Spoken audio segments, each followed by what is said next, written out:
All right, so we are live. We have a minute and 40 seconds for the countdown. Yes, I'm probably well aware you can hear me behind this starting soon screen. There's no there's no music to it, so it's just a screen. Normally if there was music, everybody would be muted. And nobody's here. Okay.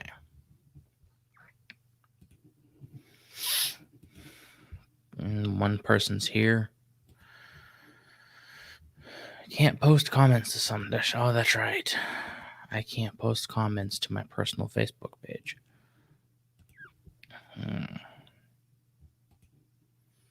My channel.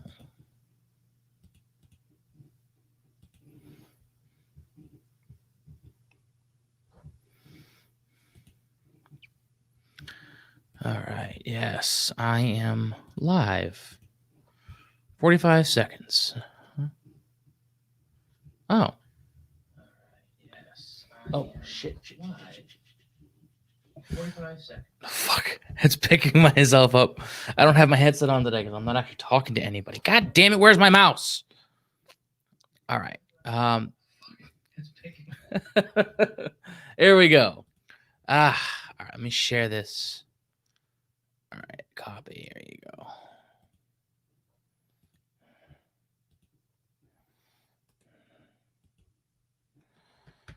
Stream tonight.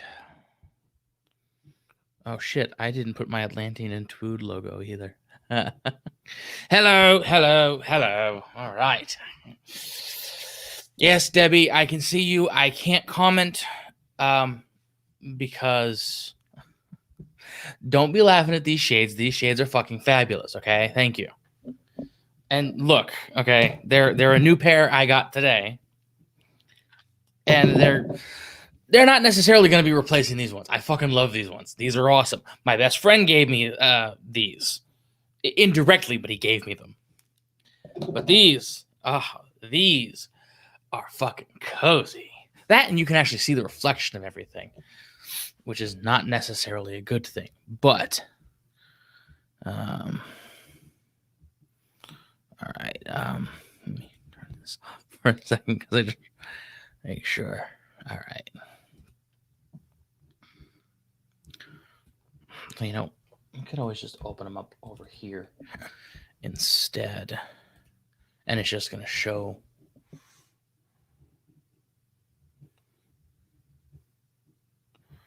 Yeah, it'll be all right.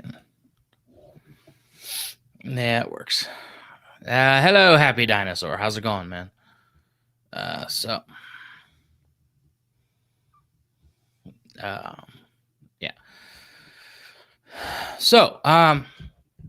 yeah, I had a plan here. I'm not sure what that plan was going to be, but it was here. Let's say it's just me tonight. Tristan is not on. He's not going to be here. He's not feeling it tonight. So, what I'm going to do is I'm going to make this a very quick stream. Turn that off really quick and just keep talking. That way I can figure out what I'm doing here. Okay. Yeah, so Tristan is not going to be here. It's Atlantean and TWOOD, but TWOOD is not here. He's not feeling it tonight, which is fine.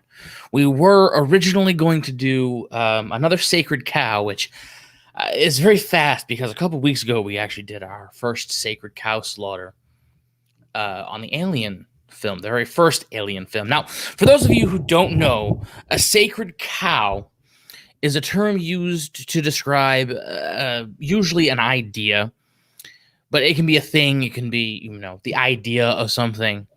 It's usually an idea that's never questioned. And, like global warming is a sacred cow people won't fucking touch.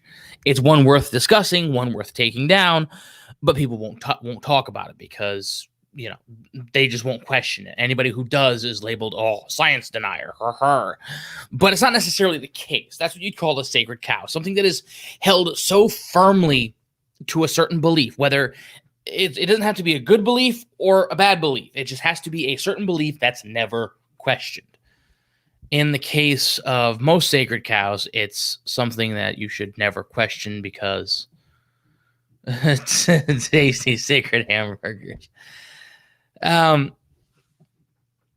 it's just, like most good things, or rephrasing, most things thought of in a positive light, like global warming or climate change, as they fucking call it now. That's sort of the sacred cow. It's like, that's the be all end all, holy. You don't fucking question it. And there's other things that are just never questioned, even though they should be. But we were going to do another sacred cow slaughter of Super Mario World for the Super Nintendo. And this is something an idea that he shot to me earlier in the week. He messaged me up. He was like, "Hey, dude, I know what we should do for our next sacred cow slaughter." And I'm like, "What?" He's like, "Super Mario World." I'm like, "Oh, for fuck's sake."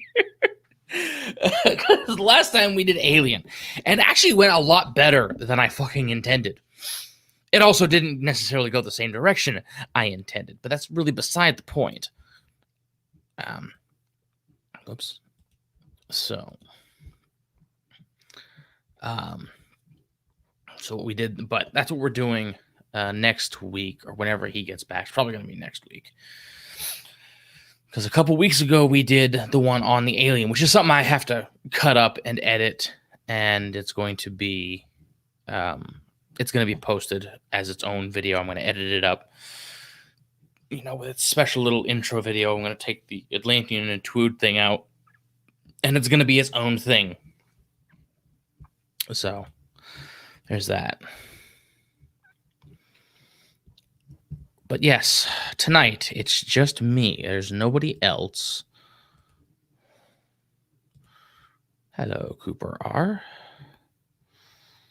I have a feeling I should know you, but I don't. All right. So yes, tonight. Yes, Happy Dinosaur. How's it going, man? I am doing absolutely wonderful. I'm getting home really late. I'm starting my stream 2 hours later than I intended to. It's a wonderful day. But no, seriously, it's fun. It's a good day. The workday was kind of annoying, but I'm not going to get into that. So there are 3 things on the docket tonight that I'm going to talk about. One of them is, a couple of them are more pop culture related. Joe Rogan. One of them is going to be what Joe Rogan said, because everybody was fucking talking about it, and everybody who's on YouTube who has a name was making a video about it. Not jabbing at them. That's what they do. That's perfectly fine. I'm not talking down on them. Just saying, everybody has done it. I wasn't gonna do it, but I did write it. I did write an article for it. It's not published yet. I'm waiting on it to be published. But I did write it. So I had a lot to say on the Joe Rogan bit. So we're going to discuss that. We're also going to discuss... what the hell? Hold on a second. Fuck. What the fuck, dude? Go on.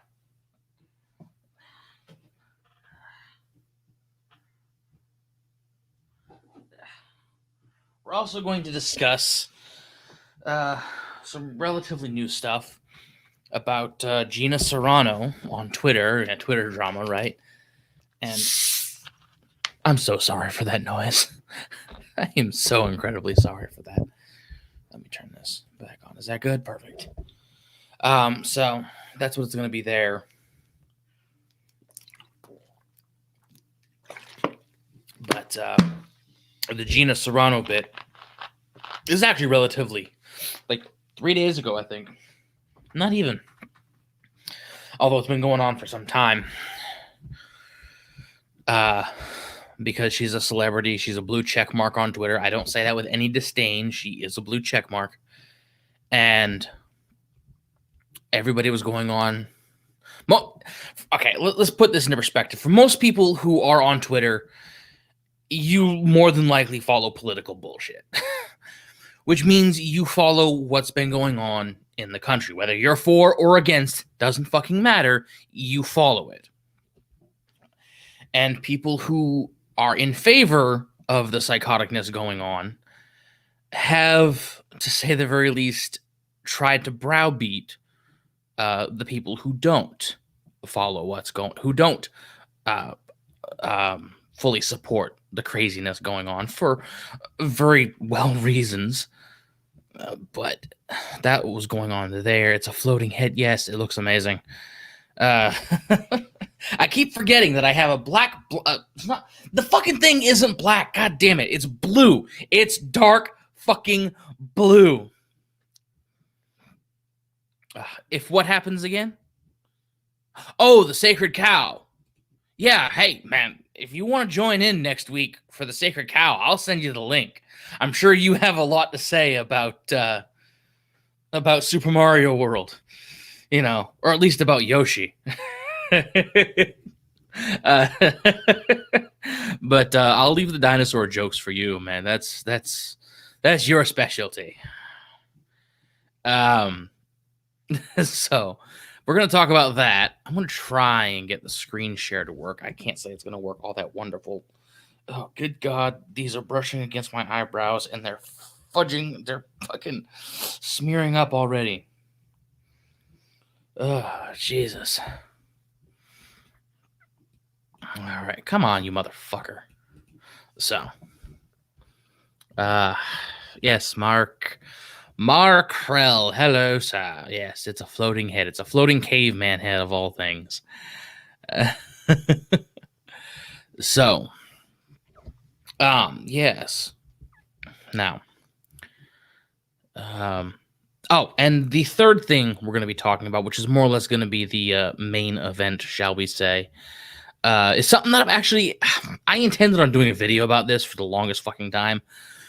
And I kept saying I was going to do it, but every time I've been playing Ghost of Tsushima for, oh God, I think I bought it the day it came out or the day after it came out. I bought it the day of I bought it online. And I downloaded it and I started playing it the day after because it was late at night. I didn't want to wait for it to download and I had to work the next day.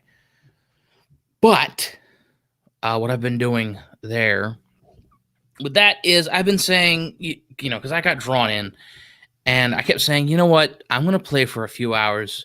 I'm going to record the footage and then it's going to be, we'll upload it or take it off the PS4 somehow and we'll do a first impressions video. Well, that week came and went. Footage was added. The week after came and fucking went. And the footage built up. Needless to say, I went from the beginning of the game all the way to Act 2. I think I'm a quarter way through Act 2 already. And I kept saying to myself, I'm going to do the first impressions video. I'm going to do the first impressions video. And I still haven't fucking done it. I haven't even taken the footage off the PS4 yet. And it's become a recurring joke for myself in the back of my own mind. It's like, by the time I'm ready to do the fucking first impressions thing, the game's going to be finished and it might as well be a final fucking review. So that's what we're going to be talking about third. I don't have any footage on here to show, but I'm going to find some generic like IGN footage or something and just show the clips as I'm talking about it. No sound because it's on Firefox, so it's not going to fucking pick up sound anyway. So, and I fucking love these shades. These things are amazing. I actually have this is like the third set I ordered, I believe. And I had one set that came in that was something like these, but they were smaller. Excuse me, I'm sorry. They were smaller. Man, the next Atlantean arcade I'm doing, man, is going to be Ocarina of Time. I would love to do Ghost of Tsushima as Atlantean arcade, but I also want to get through the game first too. I want to get through it myself without people. I understand the appeal of doing streams. Experiencing it with a crowd. I want to do that, but at the same time, this is a game I'm invested in, and I just want to experience this for myself first. I know it sounds kind of selfish, But that's really it. That, and I did promise Kai, and I promised a few other people that I was going to do Ocarina of Time for the next arcade, which I'm still waiting to get my equipment set up. That's really what I'm waiting on. Get a few things set up for a stream.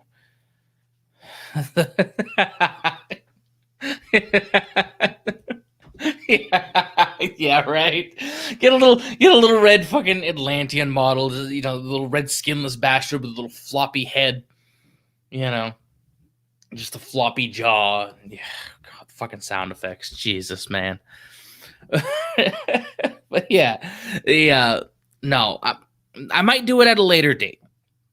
But right now on the docket for the Atlantean arcade is going to be a run of Ocarina of Time, and then it's going to be Condemned, which is one I haven't played in like 10 years, so that's going to be a fresh take for me.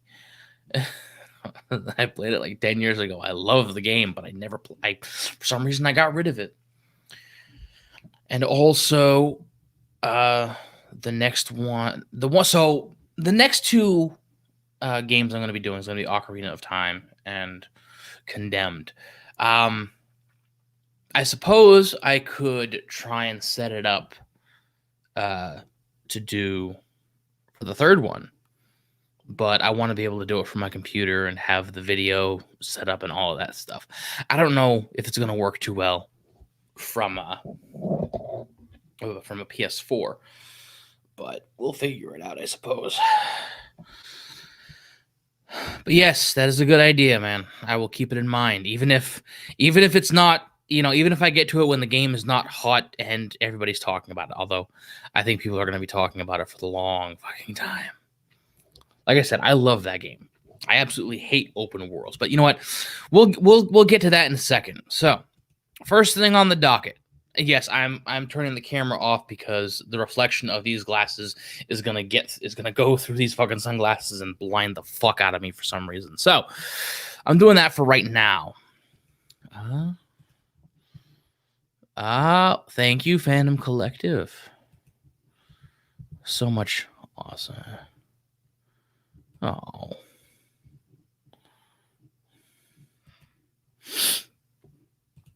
What is that? Yeah. So the first thing on the docket, we're going to talk about Joe Rogan.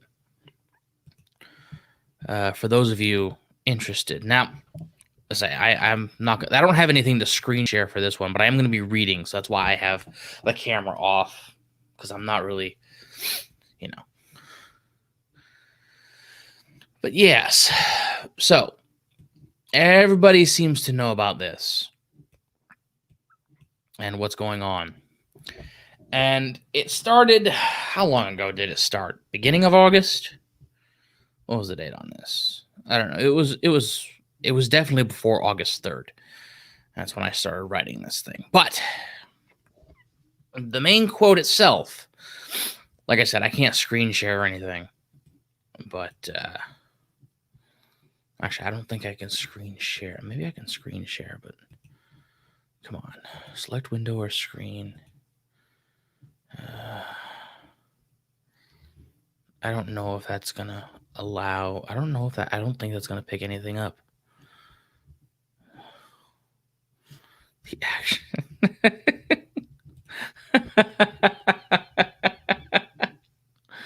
Oh, shit. All right.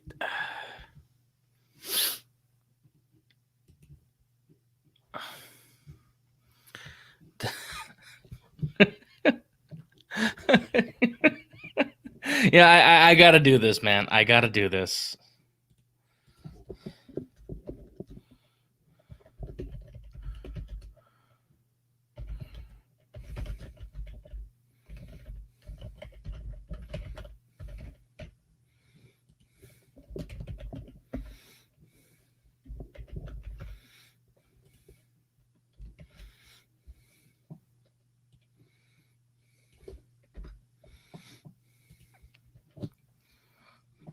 There you go.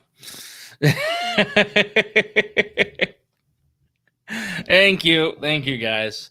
All right, so we're gonna get to this first one really quick. Joe Rogan. Now, for a bit of what went on here on one of his podcasts, because Joe Rogan has a podcast. He's a bit like Howard Stern, just well, he's not like Howard Stern in the sense that he has some really strange reviews. He's like Joe Rogan is like Howard Stern, but from a different fucking direction. Let's just put it that way. You know, he holds some controversial views about certain things. He says whatever the fuck he wants, and he's on a podcast that effectively he built himself. That was his doing, and he works for himself. You know, and much like Howard Stern, people have a tendency to try to cancel him, and they can't fucking touch him. Mainly because the few ways that you would go to try and cancel somebody, they can't fucking touch. Most cancel culture for the people that aren't attuned, in its purest form. I say for the people that aren't attuned, I'm talking about people that may be watching this on Facebook or on YouTube that don't follow Twitter all that much. But basically, the idea of cancel culture revolves around ruining somebody's livelihood for some offense that they may have committed at whatever fucking time in their life, irrespective of the context or even the era when things were made. That's really common when it comes to comedians. Howard Stern didn't sell his soul. Howard Stern took a deal with Sirius FM or XM, Sirius FM, Sirius XM, the satellite radio, the Sirius one. Howard Stern didn't sell his soul so much as just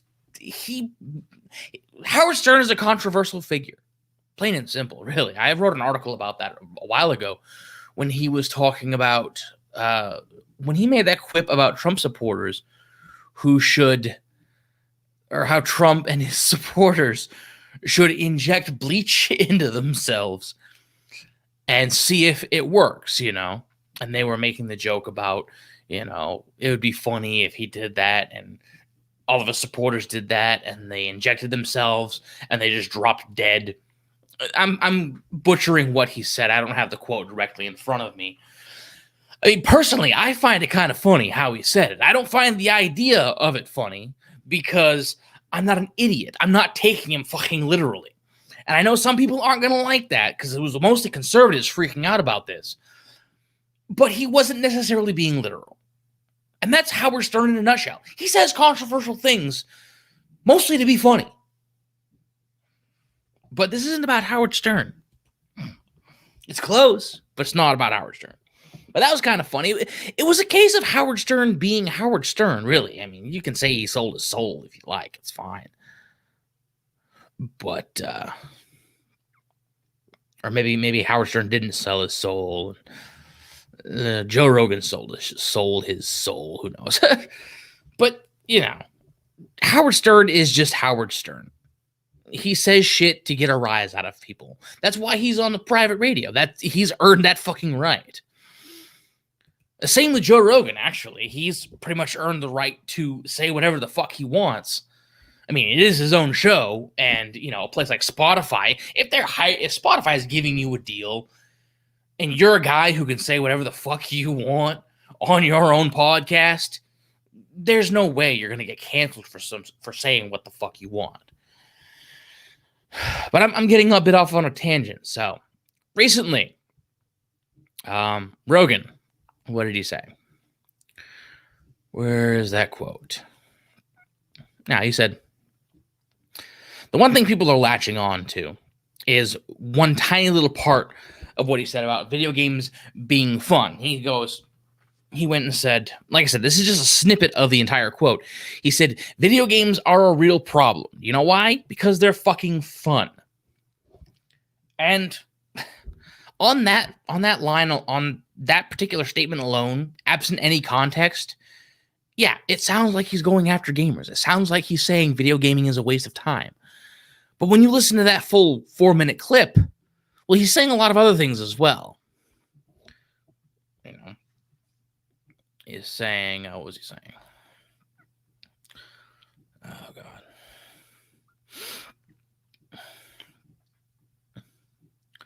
Yeah. He was talking, because at the time he was talking about a bunch of people who were, you know, the type of people who don't have any motivation, who don't have the ambition, they don't have a drive, they don't have a dream to do anything. And all they want to do is, you know, just go to work, some dead-end job, and then go home and either get high and play video games all day and not get anywhere. You know, you see it a lot in the younger generation. No offense to them, you know. Or you also see it in people, because there are people who just don't have any motivation in life. They don't have any drive. They don't have any ambitions for one reason or a fucking another. And their only goal is to go from one good feeling to the next good feeling. And video games is how they do that. But that's what he was saying. He's going on, you know, that, you know, instead of, you know, being without drive, without ambition, not having a thing you're into,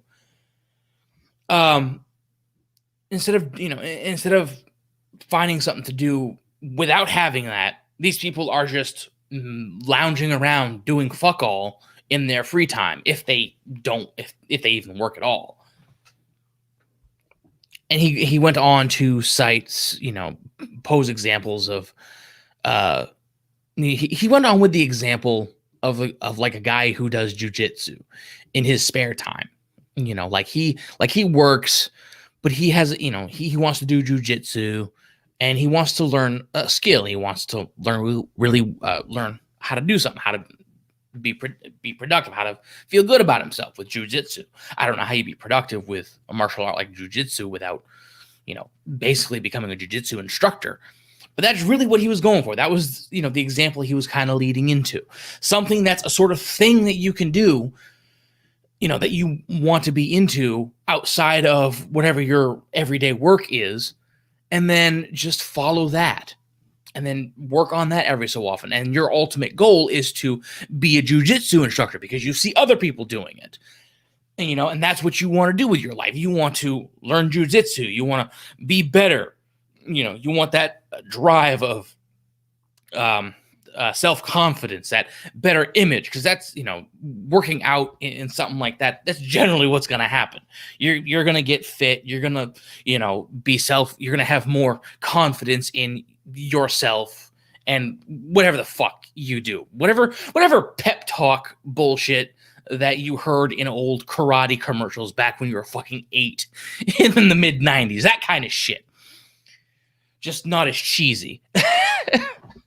You know, he was talking about, you know, having a drive, and that most people, you know, or most people who have the drive aren't wasting their time, but there are some people who don't have the time, or don't have a drive, don't have a dream, don't have any ambition for one, like I said, for one reason or another, and they just lounge around. They're wasting their time.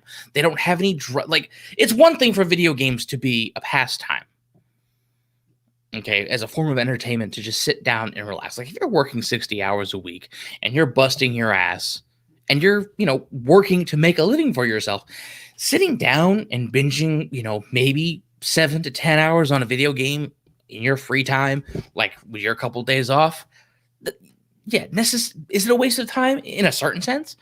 But at the same time, you're already fucking busting your ass working 60 hours a fucking week, you know, working to better yourself. Those aren't the kind of people he was talking about. Okay, those aren't the kind of people he was talking about. He was talking about the kind of people whose sole ambition is to do something like that, or they don't have any ambition at all, and you know, they just move from one thing to another, just loaf around through life, you know, not do anything with their lives aside from work a menial dead-end job if they're above, you know, the age of 20, 25, or if they're a dumb teenager who doesn't do anything and just likes playing Fortnite. there are those who exist as well. There's a lot of crazy horseshit going on in Fortnite, and with like scams and shit that I've heard about going on. There are other channels that talk about that, though I'm not necessarily privy to it. Upper Echelon Gaming is a good one. He talks about that stuff a lot. But that's what Rogan was saying. I mean, it doesn't sound like it when you hear it at face value, because he also talks about the fact, because this is a dude that basically self-admitted to having a video game addiction. The dude understands video games. He's not some boomer who's out of touch. The dude played video games.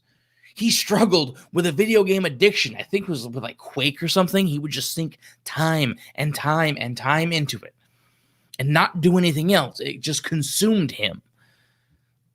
So this is a guy who understands the appeal of video gaming and has suffered one of the worst things that could ever happen to you, when it comes to when it comes to anything, that can be addicting, but especially with something like video games, And of course, everybody was going off the fucking deep end. There were a lot of people that were making videos about it and talking about how Joe Rogan is out of touch. All the big names made a fucking video about it. There's a couple of them that made a video about it that didn't actually go off the deep end. Yellow Flash did one about that. I listened to that. It's a very good job, by the way. And again, Upper Echelon Gaming, they did a good video about it.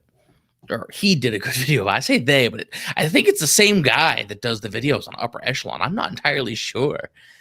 Oh, God. But, yeah. So, hold on a second. Give me a second. Is my chat behind, or is it showing? I don't know. Give me a second. I don't know if StreamYard is getting fucky.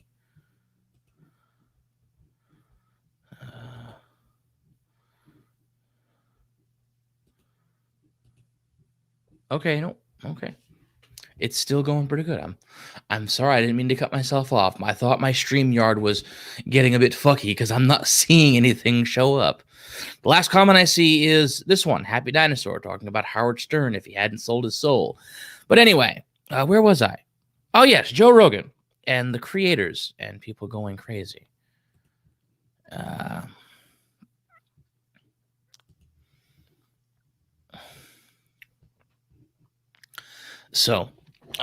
Yes, there were I didn't watch every video that I saw because I could kind of tell just by the title that they heard what he said and they're gonna try and rip him a new one.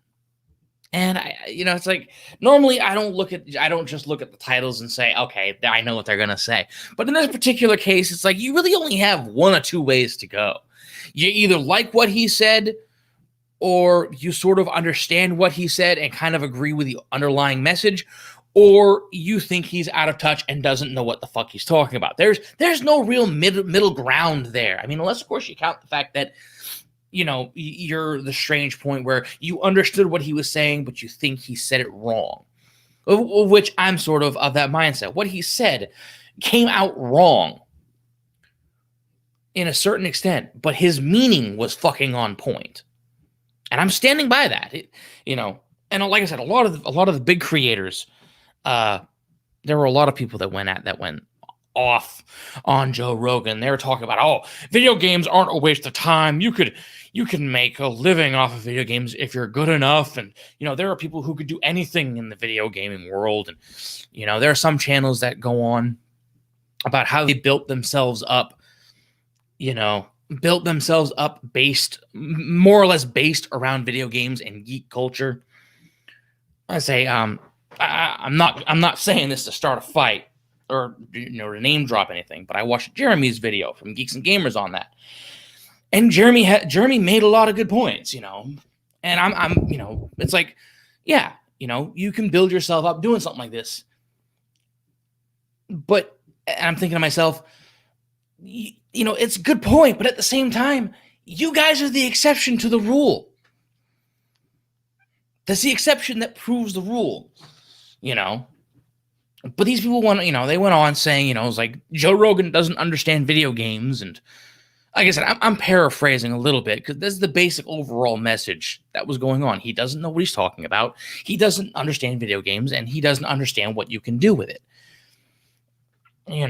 And look, if you're the kind of person that's getting angry at Joe Rogan for saying video games are a waste of time for certain people, generally for most people, and you're the kind of person that has built yourself up either using video games or has built yourself up, with a company around video games, you aren't the kind of people he's talking about. Okay? I just need to say that. There were a lot of people, quartering, just a lot of people talking about this shit. There's too many to fucking list. I'm not going to try it. But, all of them that built their channels or their careers off of talking about either games or geek culture or anything like that, you people aren't the kind of people Joe Rogan is talking about. You're not at all. You're the exception to the fucking rule, okay? And here's why.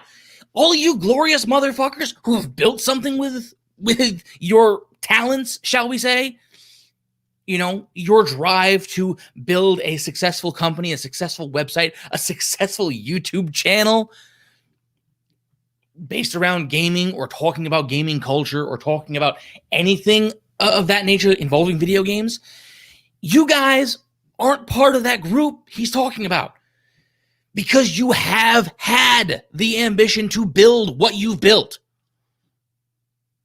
That's the point. You're not a part of that demographic where, they're just lying around and wasting time. They don't have any drive. They don't have any ambition. No, you're not part of that because you had the drive. You had the ambition to basically build up everything you have out of fucking nothing on the chance that none of it would ever come to pass. You guys took that chance. That's ambition. I know I'm sounding like I'm going on a rant, but that's been stuck in my head for the longest fucking time.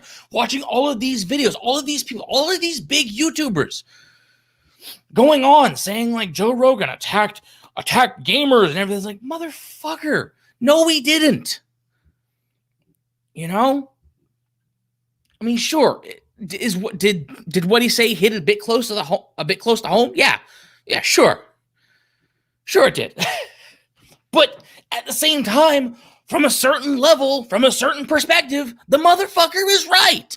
Video games can be a waste of time. They often are a waste of time. That's their purpose. That's their point. Most people play video games as entertainment. That's it. They're not trying to make a career out of it. They're not playing against the odds to make it on YouTube or Twitch or whatever, either streaming or commentating or building a fucking website based around journalism and all the fucking amazing things like that. Hats off to you, man. Really? I mean it. That's fucking amazing. You have had that drive. You are not the person that Joe Rogan is talking about. I feel like I went a bit in a circle, but god damn. It's like, I get it. Take Joe Rogan down a peg. That's fine. But be fucking realistic about it. It's hard to make it anywhere, overly successful, well-known in any kind of skill set. Okay? Most people, when they have an ambition, they just want to make it somewhere and be successful. Okay? And that could mean a number of different things. Most people are saying, most people were also criticizing Joe Rogan, saying, his ideas of success is only if you make money. Like, motherfucker, that's not entirely the case. That's not necessarily, success does not necessarily equate to more money being made. They do go hand in hand, but that's not necessarily what he means. The two aren't mutually exclusive, but they do overlap. It's a bit, it's a bit one way or the other. How do I put this? They're related, they overlap, but they don't have to be found just together. You can find success and not make a boatload of money. You could make a boatload of money and not necessarily be a successful person because you're a fucking idiot. I'm kind of pulling something out of my ass there, but you know what I mean? My meaning is sort of getting across, I hope. But everyone's going on about that, you know. Oh, and my favorite part was fucking Ninja. Ninja showing up, basically talking about what you can do to get in, to make a living off of video games. And he's pretty much saying what everybody else was saying against him, saying to Joe Rogan, you can become a streamer, or you can be someone who's in esports, you can be a coach and all that. And at the same time, while Ninja does have a point about it, it's a very limited scope, a very limited number of people who can make that kind of living playing video games. It's the exception that proves the rule. Most people play video games, especially with streaming and everything, as a hobby. It takes a lot of effort. It doesn't necessarily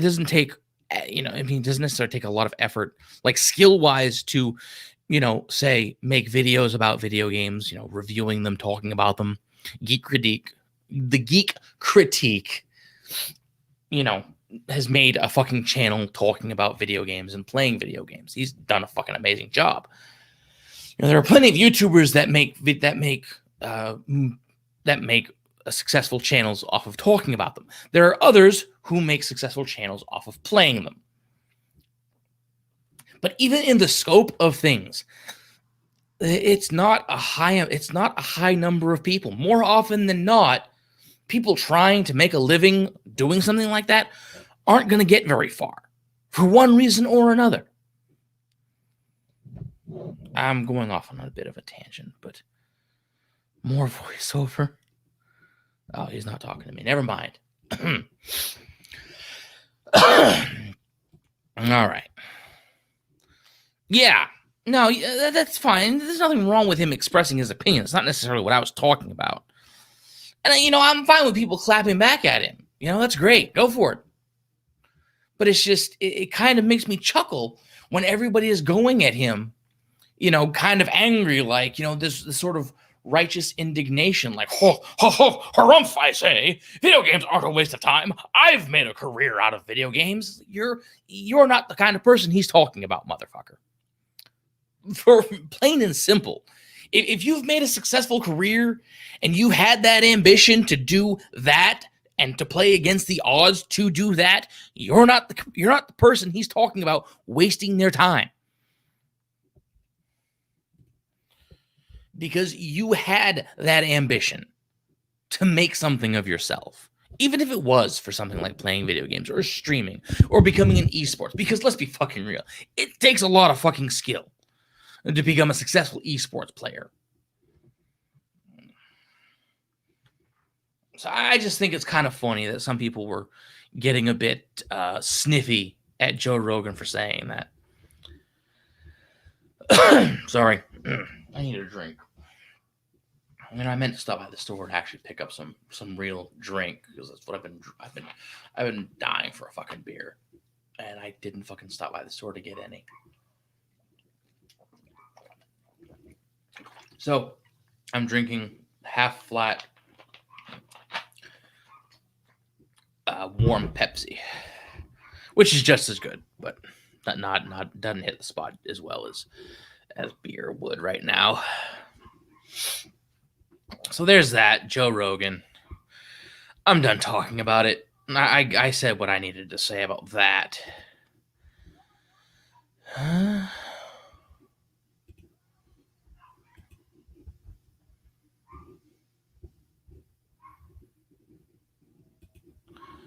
Okay.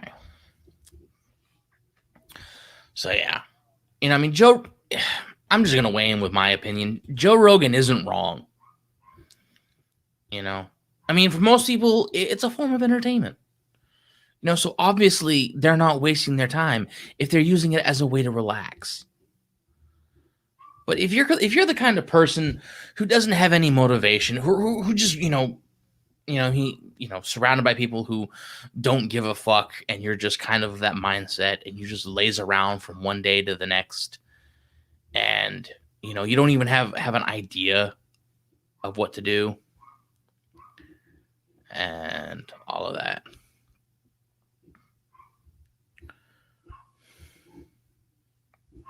It's like, you know, you don't have the work ethic, you know, not the work ethic. Well, that's important too. But I mean, like, you know, if you don't have anything you're into, like even as a side hobby that you may want to pursue, even for fun, and all you're doing is getting high and playing video games and working a dead end job, yeah, man, you're fucking wasting your time. Okay. And you know, Rogan is right about that. I mean, I'm obviously, like I said, most people aren't going to fall into that camp. and Joe Rogan, I can pretty much say that, you know, from the way he was talking and what he was talking about, you know, he wasn't referring to everybody. But he was right when he said video games are generally a waste of time. They're entertainment, but they usually don't get you anywhere. You know? But enough of that. I'm starting to talk in circles. I've said what I needed to say there. So next on the docket, I actually don't know too much about this one because I just heard about it recently. But where the fuck are you? Cooper R. Okay, I don't know this dude. Gina Serrano. Yes. So apparently, over the past few days, Gina Serrano. I don't know if anybody. I mean, there's how many people are watching me? Ooh, excuse me. 5 people. That's good. That's good. I have a feeling most of you know who Gina Serrano is. If you don't, she played. Was she like a wrestler? What the fuck did she do? I know she's an actress. She played in The Mandalorian. She played opposite. She played in Deadpool as well, which is a really good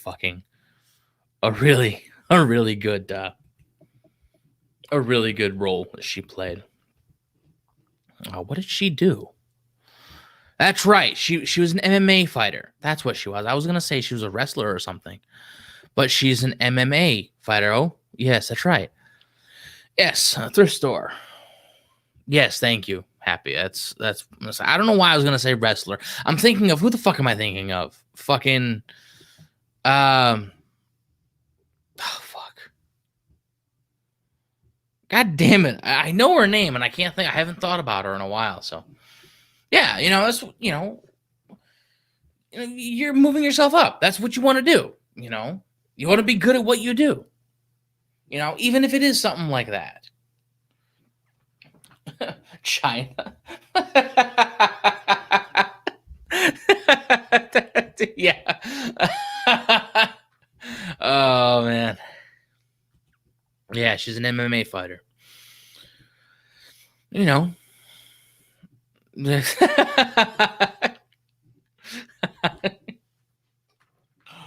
I'm offended you. Hey man, you know, a job could pay $14 an hour. You could be having 7-8 hours a day and get paid every week, and the job could still be a dead end job. Okay.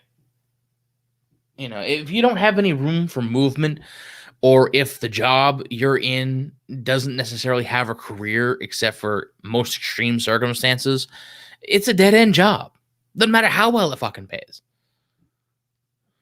You know?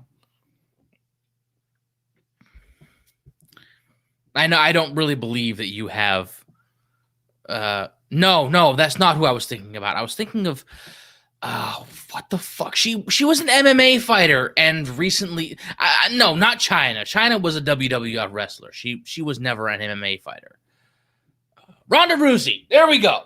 Fucking Christ. The name was there.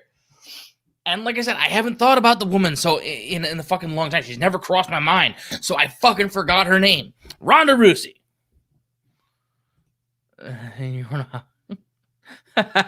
Oh my god. Oh shit. Gina Corno. I am Cornelio. All right. Gina Corno.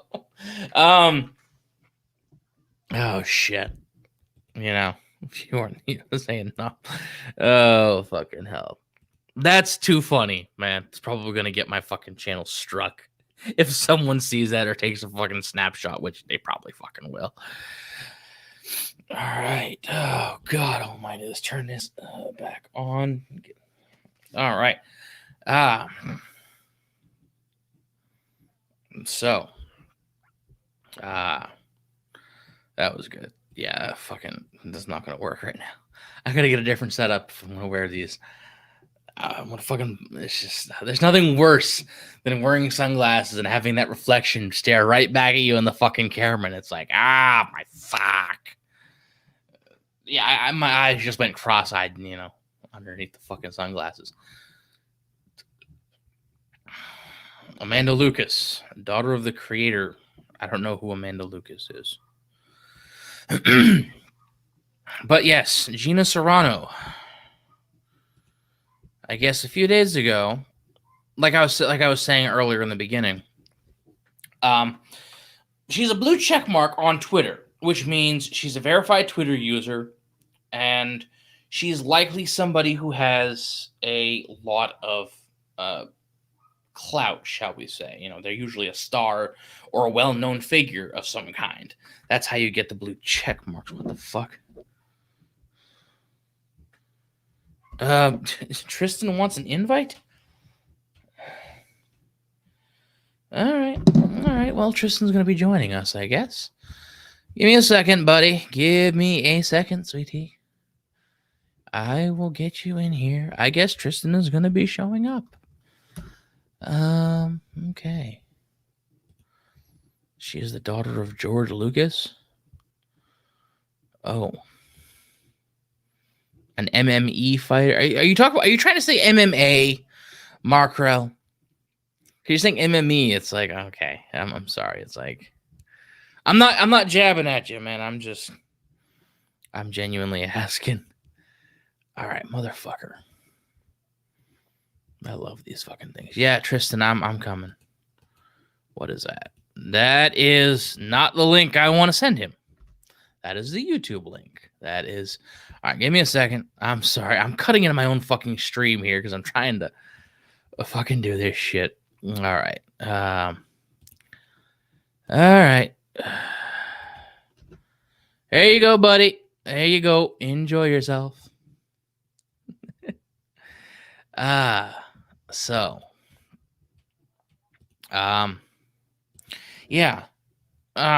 Gina Serrano. Now that I'm getting fucking sidetracked. See, I have a hard time. Yeah, I think I'm trying to get better.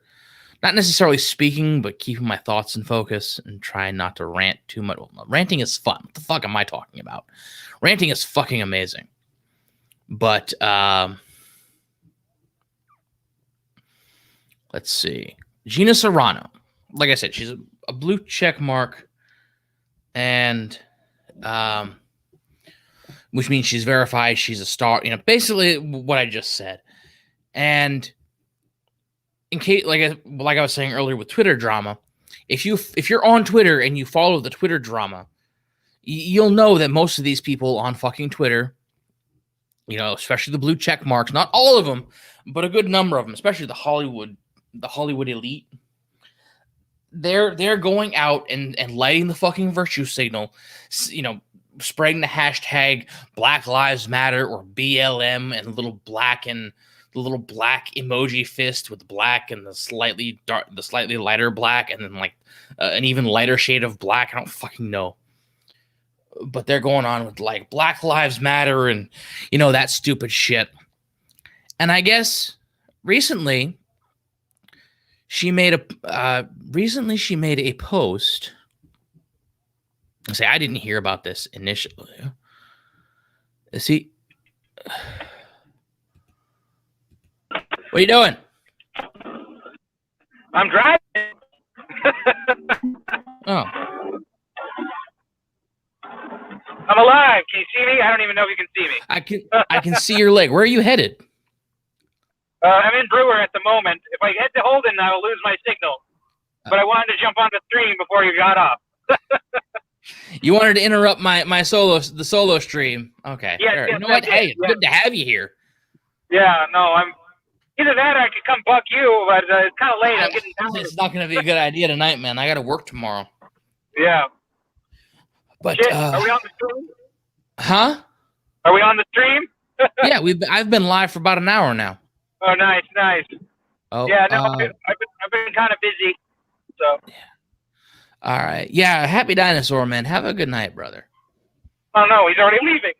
Yeah, he's been watching for an hour, man. Oh, okay, I get it. Since I started, so he's been here. He was the first. I think he was one of the first to show up, or maybe Markrell. I don't know. They both showed up at the same time. I'm calling it like that. Yeah. But yes, thank you, man. Applesauce for the happy dinosaur.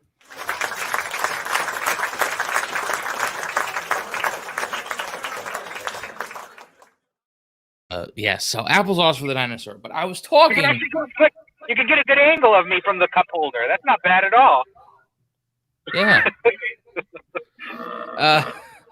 But I was talking about Gina Serrano.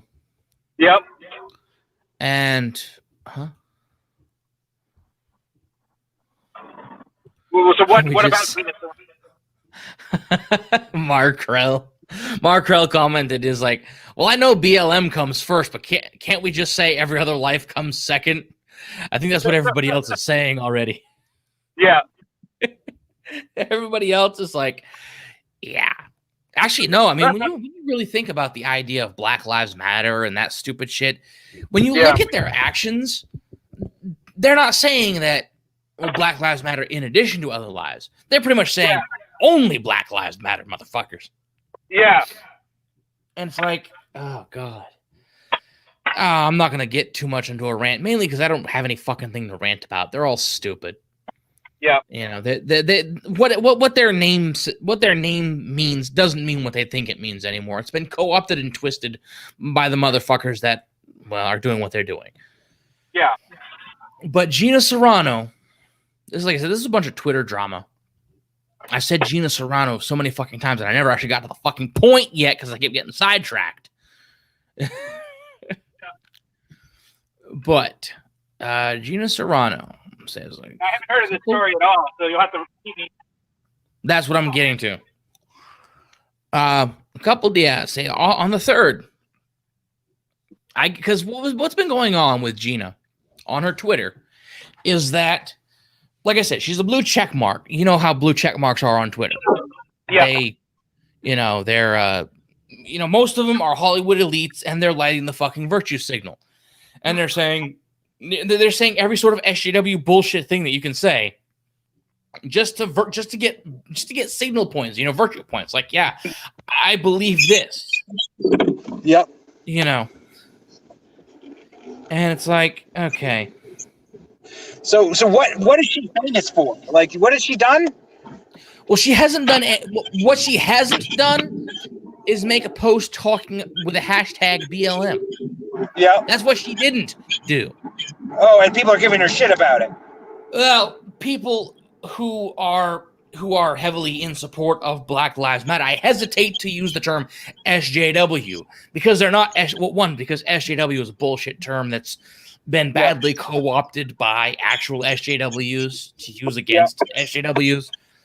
It's kind of like those dumb motherfuckers saying, "Well, you're the triggered ones."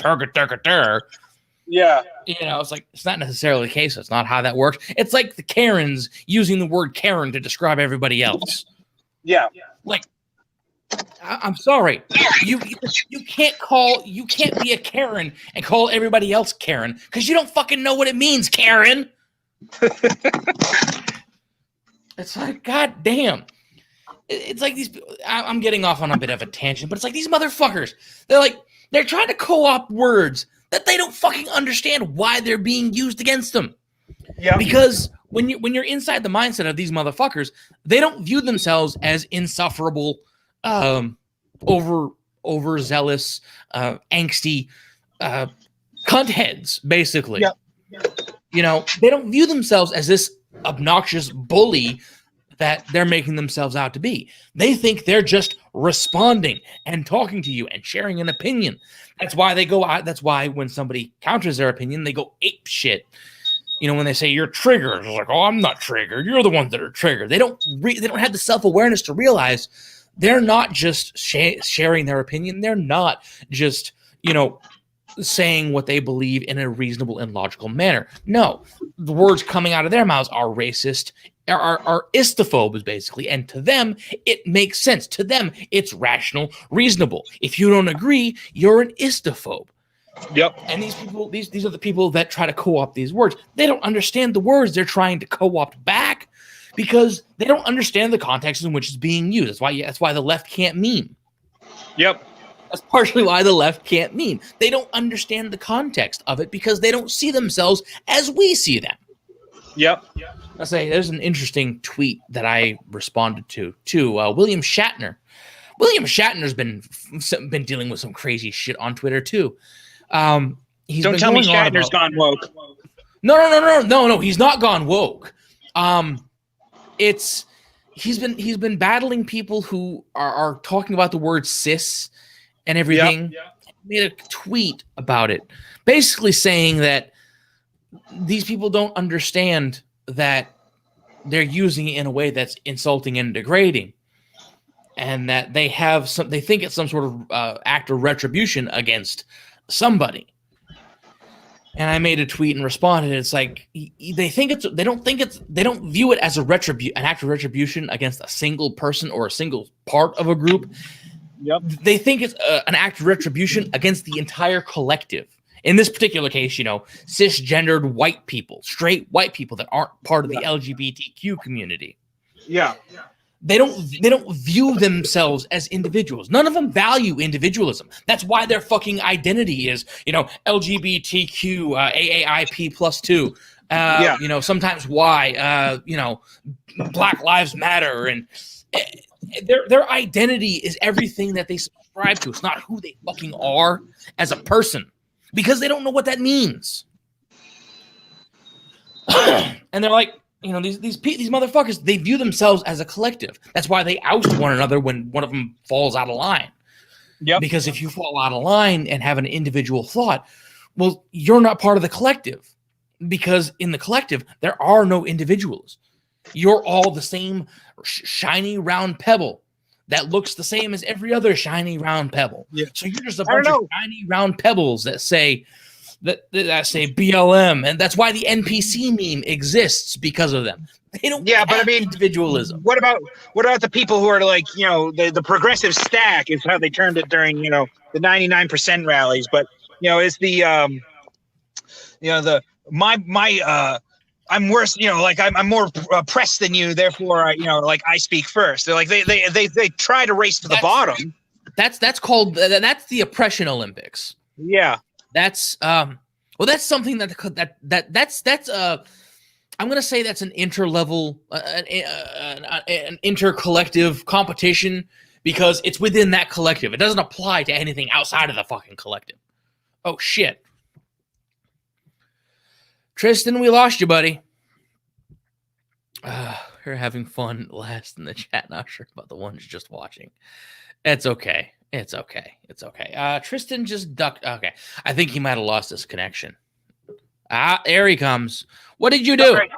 I accidentally hit the back button on my phone because I was trying to make Bluetooth audio work again.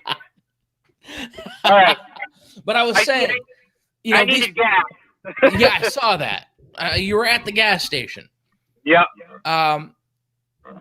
What the fuck was I saying? Oh, yes, the collective thing. I'm getting better at talking on this. I'm trying to keep myself. Yeah. I went into a rant earlier about Joe Rogan. Did you hear about that? I forgot. I heard something about him. I forgot what it was. But well, I'll keep it brief. On one of his podcasts, I think sometime a couple weeks ago, I say just before sometime near the end of July. It was a few days before. It was a few days before the 3rd of August. Yep. But on his stream, I don't know who he had for his guest, but it was some guy who does like training and stuff. But basically, they went into a small segment. It was like a 4-minute segment. And they were talking about video games. And Joe Rogan said, one thing he said was that video games, he said the problem with video games, he said, Okay. He said video games are a problem. Yep. And he said, he's like, you know why they're a problem? Because they're fucking fun. Yep. And he said they're fun and you sink time into them and you put all this time and effort into them, but you don't get anywhere. And Yeah. said, Well, basically saying, we'll get something out of it. Huh? I'd argue like the pro esports players might get something out of it as far as career. Yeah. But he more or less what he was saying is the idea, basically sinking a lot of time into video games is a waste of time. And everybody on YouTube fucking got angry. Oh, not everybody, but a lot of people on YouTube got angry about that. And it's like, okay, did you really listen to what he said, or only you listening to that one fucking line that he said? Because there was a 4-minute segment there worth of fucking context. Yeah. And I went into like a fucking 45-minute rant about it before going to Gina Serrano. Do you agree with his opinion or disagree? I think he's right. Yeah, no. I mean, I agree, honestly. Like, it takes a lot of time. I had a friend tonight who decided he didn't want to hang out because he'd rather be home playing video games. It's like, okay, I'm only up to every short while. But it's like, there's a thing, it's like, because he was talking more than just about the video games. Remember, Joe Rogan isn't an idiot. He's not a boomer who doesn't play video games. The dude played video games for years. He struggled with fucking video game addiction with Quake. He's talked about it at length, Yeah. Not to mention he's, on plenty of other episodes of his podcast, he's gone and defended, especially the kind of people who make a living off of video games, esports players and everything like that. And sort of defending them against the people who criticize that sort of thing. Like, that's not a real career. That's not anything. It's like when you're packing fucking stadiums with upwards of 10,000 people for an esports thing, that's fucking amazing. Yeah. That's I mean, for regular sports, that's nothing. That's like what? It's like a booger in a tissue. But for esports, for something like that, just in a stadium, because esports you can watch online. Yeah. With sponsorships and everything. So millions of viewers at least. I'm sorry, that's fucking legitimate. Yeah. But in this particular segment, he was talking about basically saying that that video games are a problem and they're fun. And that they basically waste your time. Yeah, well, and I agree with that, honestly. Like, and I've seen it. I mean, I used to have a rule with my nephew when he was growing up that we both liked video games, but the rule was if the sun was out, we're gonna go do some fun shit outside, right? Yeah, you're gonna fucking play outside if the sun's out. You're not gonna sit your ass inside and grow fucking stale and a fucking beard, whatever, Yeah, can you see the blues on my screen? The what? Somebody just got the blues put on them. It wasn't me, though. Well, I don't believe it was you. But yeah, that's what he was going on about. And it's like, okay. And, there were a lot of creators that were getting self-righteous and indignant about it. Some of them were just speaking out against what he said and disagreeing with him. I'm not saying they all got self-righteous and indignant. I'm going to be careful what I say because I know somebody's going to watch this and they're going to take what I say out of context. That's the fucking problem too. When you try to say anything, it doesn't matter how fucking clear you are, how well you choose your fucking words. Somebody's going to come along and say, so what you're saying is like, fuck off. Yeah. Okay, go sodomize yourself with a sandpaper dildo, fucker. Yeah. It's like, piss off with that. I fucking hate that shit. Yeah. But it's, that was going on there. And like I said, I went on a rant about it. But in a certain sense, he's not wrong. Yeah. But he was also talking about the kind of people that don't necessarily have any ambition to get anywhere. Like you're a friend, you don't want to go hang out with people. You don't want to, hang out with your friends or, go do something with your friends, even if it's just a, better relationship. It's like, okay, wow. Yeah. I'm just going to sit and play games. Yeah. And then that's the problem is it's like, cause video games are so rewarding. Sometimes it's hard for people to get away. And, it's not new for him to be like this, but it is. He's hardly the only one that will ever do this. It's not. I wasn't particularly totally offended or anything, right? No. But I think in general, like, you know, you get people who get so absorbed in video games it takes over their lives, right? Yeah. And you know, we talk about sometimes the gamer identity, and I don't agree with the idea of the gamer identity, but it does exist to some extent, right? Yeah. And that's somebody who prioritizes gaming above other things. And well, I like to consider myself a gamer-ish, right? I hate the identity. I don't think I fit the identity quite as hard, but it's you know, the amount of time you put into video games, and it's like, because I recently spent, you know, 4 years, five years even, going back to school, right? Like, I was able to make something a bit better of my life, and now I can play more games if I want. I don't, but you know, but you know, there's so many people who probably could get into a better career, but like, they're going to keep playing games. They're going to get, you know, distracted by, you know, just playing the same game, especially modern games. Like, you know, I realized, like, I was playing Battlefield 1 recently, and Battlefield 1 is just designed to suck up your fucking time, right? That's all it wants to do.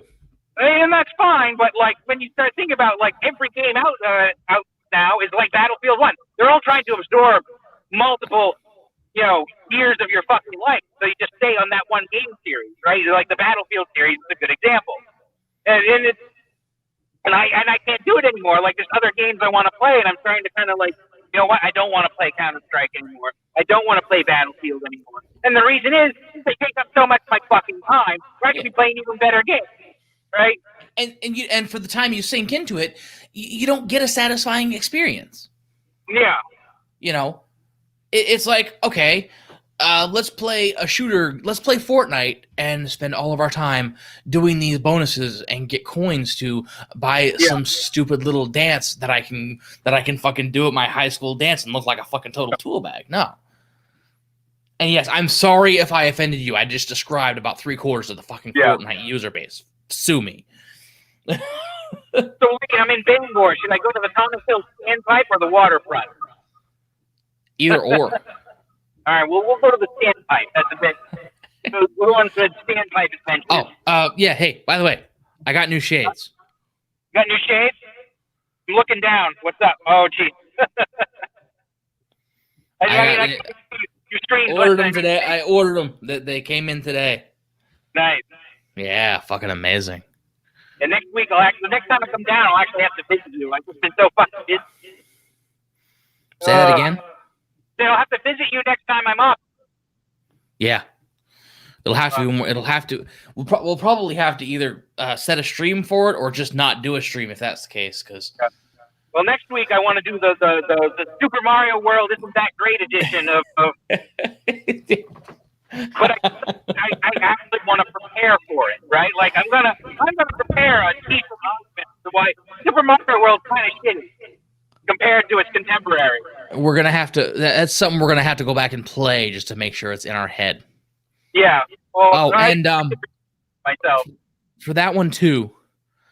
I think Happy Dinosaur is going to be joining us that night. Good. He said it.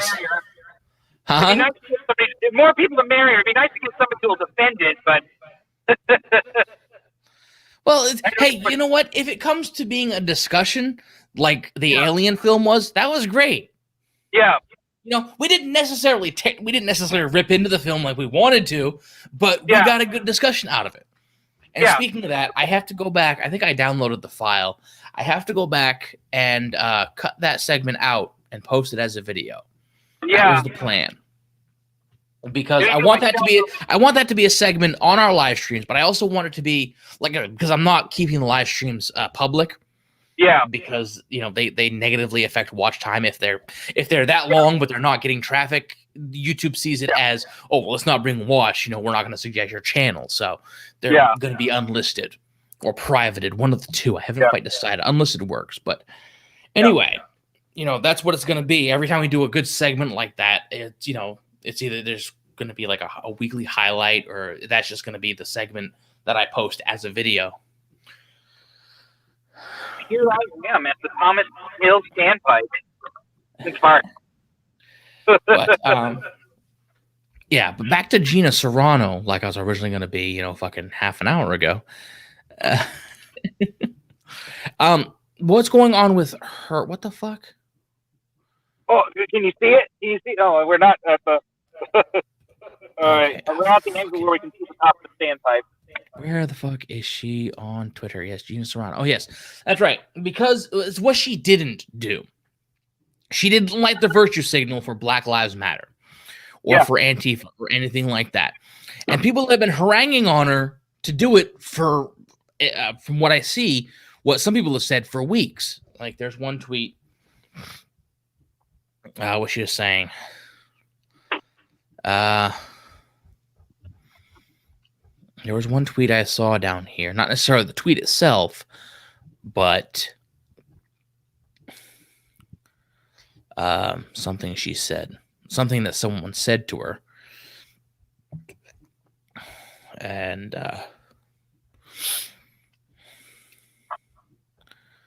where is it?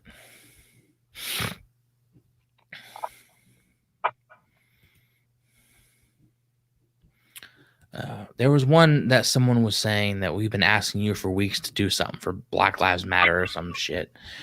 And it's like, okay, because people have been going off the deep end, you know, saying, you know, like, say something about Black Lives Matter. Don't just share a video. Just say something about Black Lives Matter. Yeah. It's like, why do you want her to step in line, you fucking goose stepping goons? Well, it's the same reason people want Yahtzee Croshaw to review a game they like. It's like the Super Smash Brothers goons who want him to review Smash Brothers, even though he fucking hates it. Yeah. I love that. The idea is like you just want somebody to fucking agree with you, you know? Yeah. And that's the thing. Is like they hope she'll join in because she might agree with them. And if she were to come out and not agree with them, she'd alienate them. And if she comes out and agrees with them, like I said, I forgot who she was already, but you know, if she's Gina Serrano? Yeah. You've seen Deadpool, right? Yeah. She was the woman that fought the Steel guy. Okay. She was the one working with Francis. Yeah. He named himself after a dish soap. Well, here's the thing. The safest opinion is to not fucking have one, right? Because if you have one, you alienate one side of the audience or the other. But the truth is that you shouldn't alienate either audience because they both have fucking money. Yeah. Right? You know, both sides this of is the the tweet here. have all the money. She posted one that says, "Stop following the crowd. They're lost." It was, it was a meme image, and fucking someone under here says, "Gina, I like you, and I think you're a good-hearted woman, but this and some of your posts lately, all in parentheses, by the way, feel like a jab to the fans who have been asking you for weeks to share links for the BLM movement, but instead you only shared that video with a cop to sympathize with them." Like, motherfucker, what the fuck is wrong with you? Well, so what they're trying to do is pin it so she has to say something, right? I know what's going on. But it's just funny. It's like people have been talking about this. And it's like, okay. What the fuck? It's like people have been haranguing her about this. And then a few days ago, I think it was on the 3rd or the 4th, because I saw that someone retweeted it. And it's like, there's this one here. It was after she posted an image that things really went fucking ape shit. I don't know. Wait a second. I think that was like a photo of like a bunch of Nazi Germany soldiers or something. And they're all doing, the salute. It was a black and white photo. It's a historical photo. And the image itself was edited. And there's a big red circle around the one guy who wasn't doing the salute. Yeah. Basically saying, don't follow the crowd.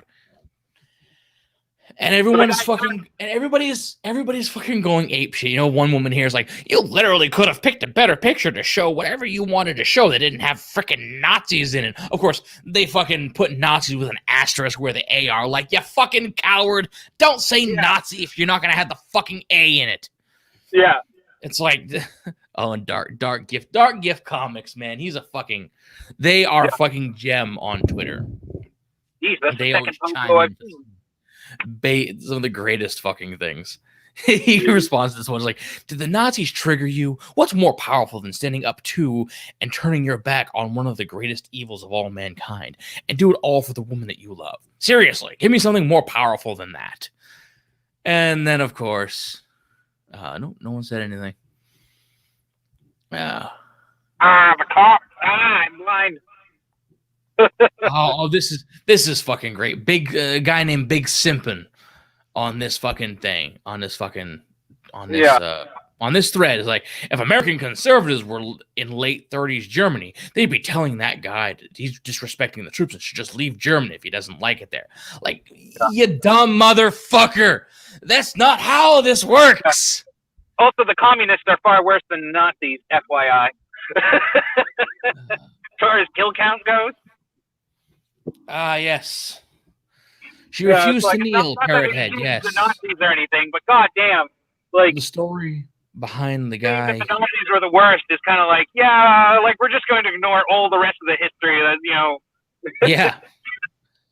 Yeah, that's a good point, Parrot Head. Yeah. Yeah. Parrot Head's here. I don't know if you can see. He's sharing I'm driving, so I'm not reading text, so enlighten me. That's why I'm reading it off to you. It said she refused. Yeah, Gina Serrano refused to kneel, in quotes. I mean, she didn't actually. Yeah. It wasn't a kneeling thing, but it was like, okay, you know what? Don't give in to the crowd, basically. Yeah. And it's like, okay, so he was saying here, apparently the story behind the guy who refused to salute, I guess, according to Parrot Head, the guy was married to a Jewish woman who was taken by the Nazis. Yeah. And he refused to salute. There's no communism. It just doesn't exist. The communism, is still based on capitalism. Have you seen the one where it has? Have you seen the non-saluting Nazi thing that's like it's circled and it said this man refused to stand for the Nazi salute? Like it said just before the end of World War II, he was killed by Hitler himself, and it's actually Hitler.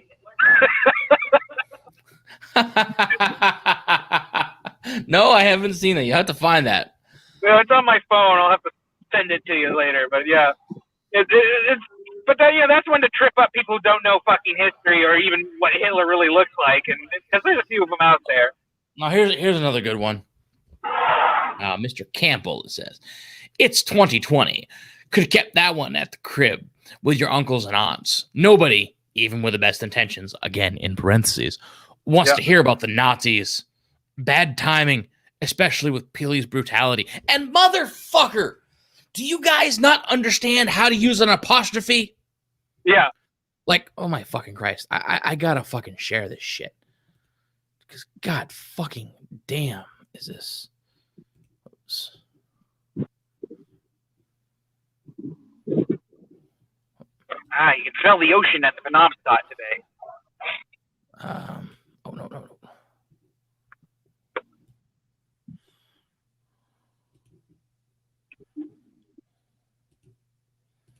All right.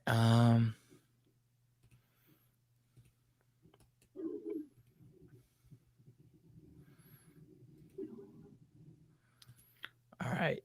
So, yes, share screen. All right. So, if you give me a moment, I've got some live content I'd like to go over, like in person. It's gonna be great, Lane. You're gonna like it. What do you mean in person?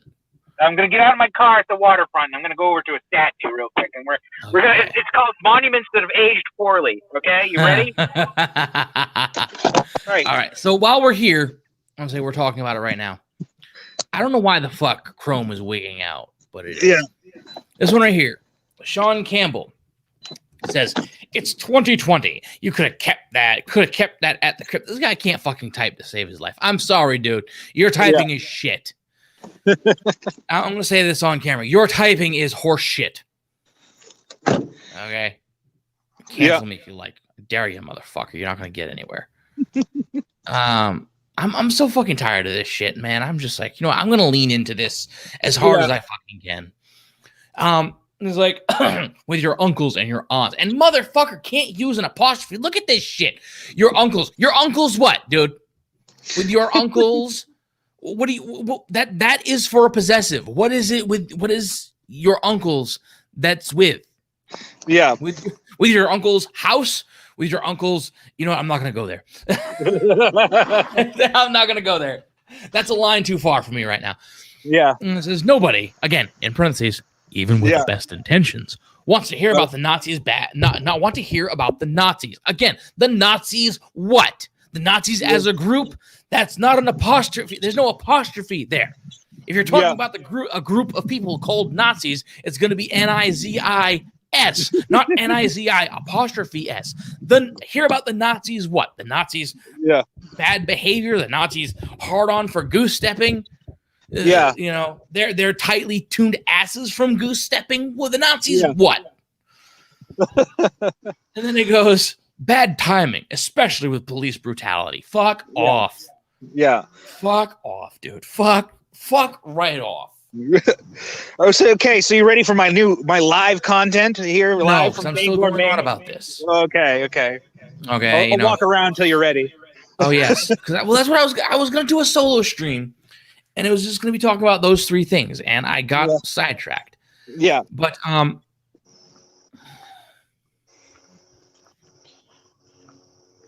maybe I should get a selfie stick. Maybe.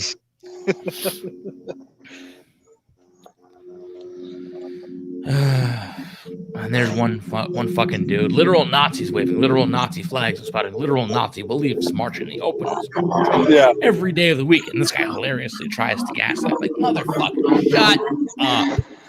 Oh my fucking Christ. But anyway. Sorry, I couldn't hear you. $30,000 of wasted money just went overhead towards the hospital. What for? Well, it's a life flight helicopter. So, you know, somebody just had to pay like $30,000 to... Probably very important.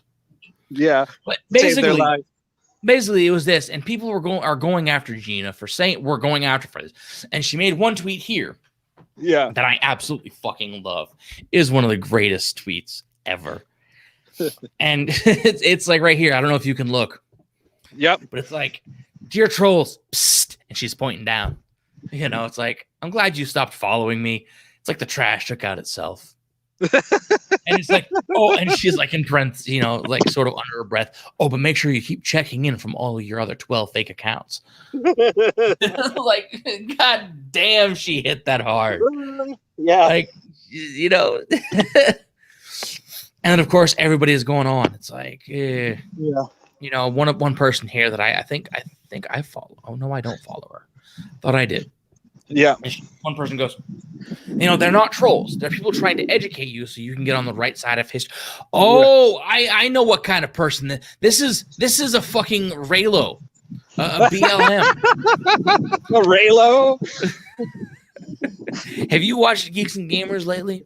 Yeah, I know what Raylos are, but yeah. Well, Jeremy signs off with that fucking in every video. He's like, he goes, it's like Raylos are weird. Raylos are weird. Solo lost money. Fuck Naughty Dog. And then he ends it like, we will talk to you later. And it's like every time. I haven't had a chance to watch his stuff lately because I've been at work all the time. Yeah. But the first time I heard that, because when he was talking about he was going over the Last of Us Part 2 stuff. Yep. And you know, as we were talking about, and the first time I heard him say this on camera, I cracked the fuck up. I'm like, is he really fucking saying this? Like, oh my god. It's like fucking it's like Raylos are weird. Solo lost money. Fuck Naughty Dog. In that particular order. And the fuck Naughty Dog thing started with Ryan Cannell at Arcade Outpost. He's done a lot of good stuff. Yeah. So I'm gonna point a monument out to you. So this is my content for the night. I'm gonna point out a monument here in Bangor at the waterfront, and I'm gonna ask you. I want to put you on. Can you rotate it so we got a side view? Okay, there you go. Up a little bit, man. Awesome. Let me rotate it the other way so I can hold the camera with the. Oh, motherfucker. There we go. Yeah, so we can see it. All right, so up so we can see it. What the fuck is that? So this is a monument. There is a plaque. Although there is one plaque talking about what it is. I can't turn on my light to see it here. Oh no, here you go. But it's near another plaque. Well, read it to us then. Okay, yeah. Well, it's near another plaque. This is the first one. Continuity of community is the name of this statue. I mean, because so it's like it's a line that continues, yada yada yada. But there's another thing on the other side that's seemingly like paired with this monument, and this is the one that's aged poorly. Oh God. Yeah, so this is especially given the current climate and COVID and all this shit, so I'll go down just a little bit. I'm going to cover up some of the spoilers. All right, here we go. Sister City Memorial. Oh, that kind of gives it the spoilers. I'm sorry. Just keep talking. So the Sister City Memorial, dedicated to the enduring friendship between the people of Bangor, Maine, USA, and Nangang District in Harbin, China, April 1st, 2010. Fuck off.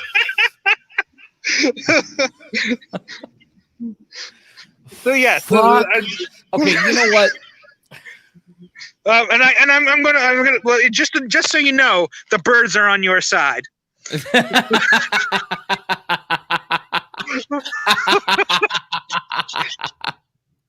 What does the rest of it say? Well, it's also in Chinese. Sorry, let me see if I can get my shadow out of the light. Oh, okay, that's all it says. Supporting and enhancing the continuity of the global community. Fuck yourself.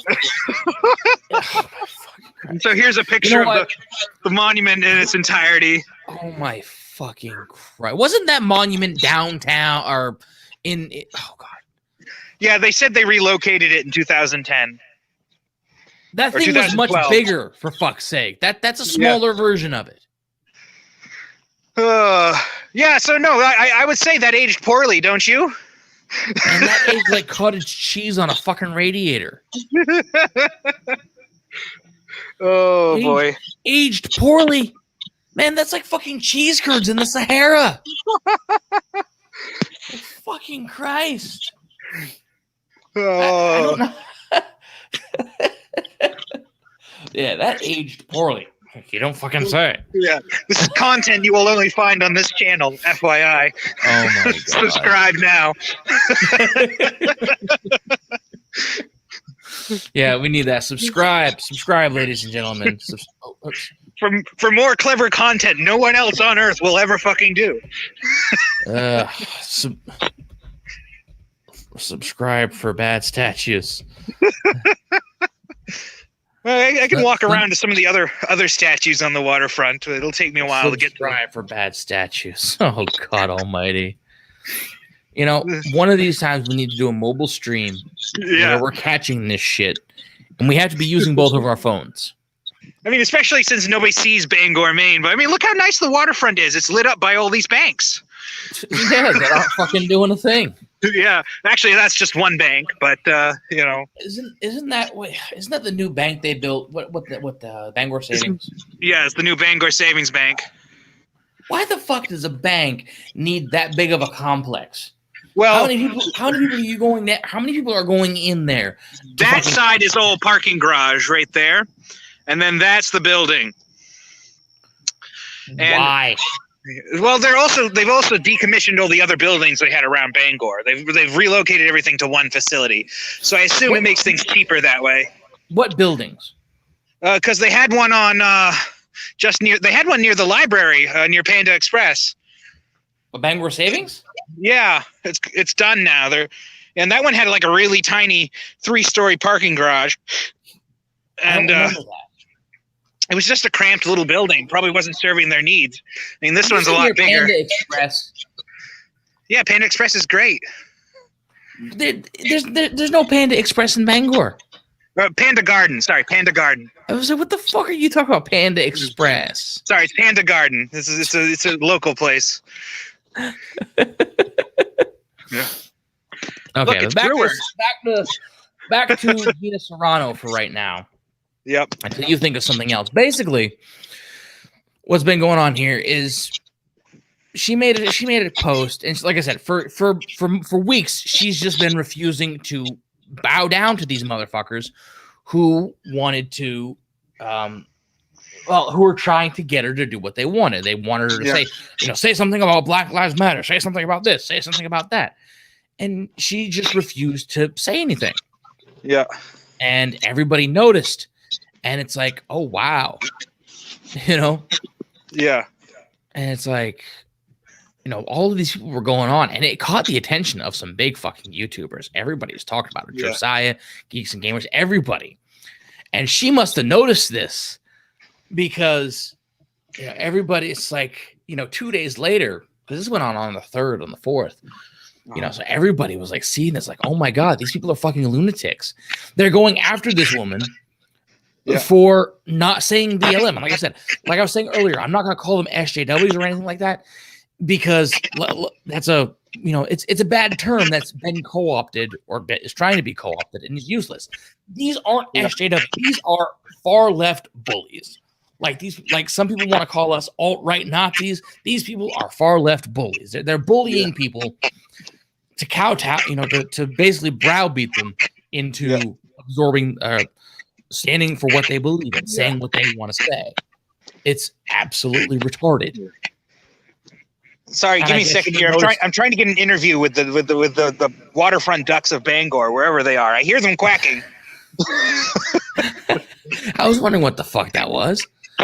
Well, you've never seen they're you can't see them, and they're in the water, unfortunately. But they're really hard to see. I'm not really looking, man. I'm just looking. No, you won't be able to see them with this camera. In other words, but there's always these ducks that hang out at the waterfront all year. It's kind of fun. But everybody's she's just been getting so much support from all these people. Like, everybody has been backing her up and sharing her tweets. Like, yeah, fucking stand up for this shit. And she's on fucking point. Yeah. What was I saying? Yes, there was a bit of trolls. This one right here. Under the trolls bit, there's a really interesting tweet. Yeah. The Chloe one, the Raylo. And they go, these aren't trolls. These are people trying to educate you so you can get on the right side of history. And there's no fucking right side of history until the actual history is made.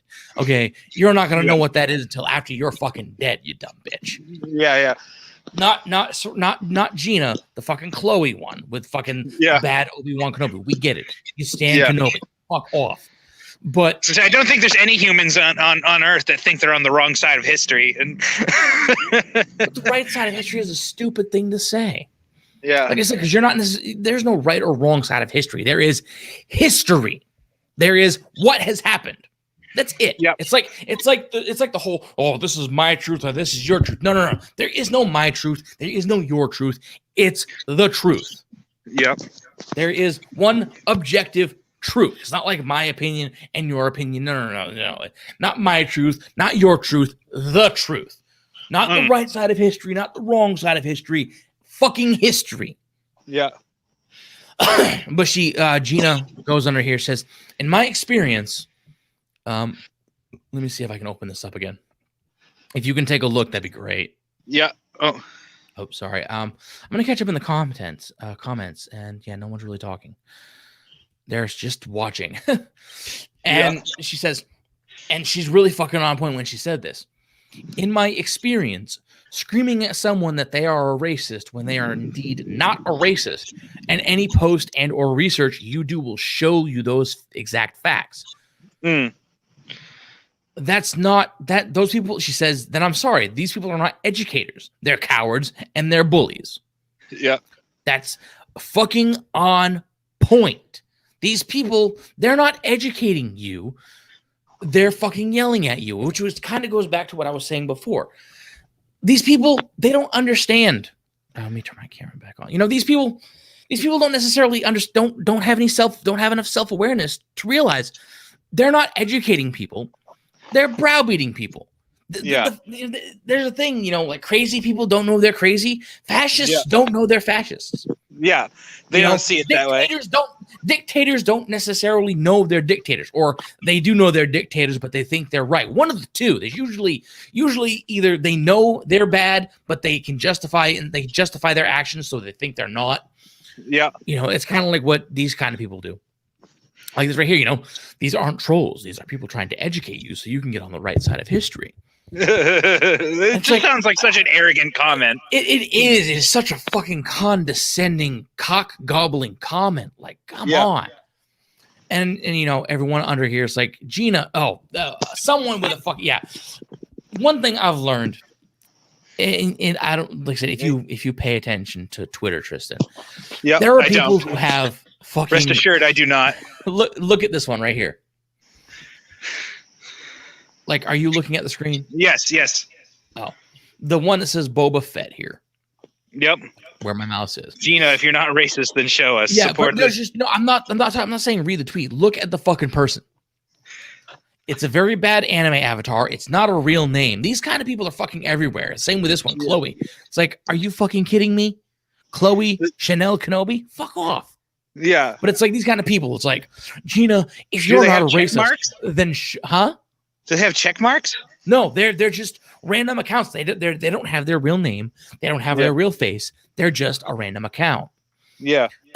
Usually stands for a specific purpose, like Star Wars fans. And they want to shill for how good the Disney sequel trilogy is. It's like, motherfucker, if you're going to fillet that hard, come up with fucking air first. Yeah. But it's like, Gina, if you're not a racist, then show us. Support and donate to Black Lives Matter. Use your platform and your voice to stand up against the police who are committing crimes against the people they are meant to protect. If 12-year-olds on Twitter can do this, you can too. Like, how fucking arrogant do you have to be some unknown telling another? I mean, I can't say much. Yeah. Because most people that are bitching at the way most celebrities are, they are, everyday people. So that's, but it's just like, how fucking arrogant do you have to be? You're demanding that she bends the knee to support a group you support, a group that, by the way, is leading to the destruction of Portland, Seattle, has helped lead to the destruction of fucking New York City. Yeah. Even the fucking state, because everybody's fucking leaving New York, by the way. I'll touch on that a different day, which is absolutely fucking funny. But it's like, if 12-year-olds can, and why the fuck do people hide behind children? If a 12-year-old can do this, you can too. Fuck off. Take a long walk off a short cliff, for fuck's sake. It's like a big old dick, dude. Jeez. But it's like, and these other people, these fucking GIF animations, like, oh, boo-hoo, it's so hard to support BLM. No, it's not hard to. It's not hard to support BLM. It's very easy to not support them. And it's like, imagine being a grown woman and think you're being bullied by a bunch of teenagers on the internet. Like, how fucking arrogant do you have to be? Yeah. Oh, these quiet. are so fucking ridiculous. Be quiet. I found a duck. 3 of them, in fact. Got a live footage of the ducks of Bangor. Oh, show us the ducks. They're on the corners of the dock. I took my glasses off. I wonder who retweeted me. I wonder too, Mar. Don't scare the ducks off. Man, there's a place, I'm not going to say where I work, but where I work. Yeah. And there's a place that I go every so often. They have ducks and chickens. Yeah. I'm serious. Like, they have pet ducks that walk the driveway along with the chickens. And it's so fucking interesting seeing these fucking things. It's like, ducks look kind of weird up close. Yeah. But at the same time, it's like, they're kind of cute. They're kind of adorable. Yeah. It's just like these, they're not like brown ducks. They're just like white ducks, like the Aflac duck. Well, the thing about these ducks in Bangor, and I could probably get a little closer, but I'm not going to. They're so chill with people that you can pretty much interact with them if you want. You throw them a little bread. They're not gonna bite you or anything. Yeah, you'll notice that they've started ignoring me already. Like, they don't give a shit. Like, it's like, I don't give a fuck about you. Like, just me coming down and visiting them didn't faze them at all. No, they don't give a shit. They were a little wary for a moment, but then like, this guy's just coming to look. Whatever. he's just looking at it. It's just ignoring. It's like just ignore him. He'll go away. Exactly. Shit, did I just see what the duck said? Oh my god, are they in my head? Oh God, you know what I really want for this channel? I want to get What? somewhere with this.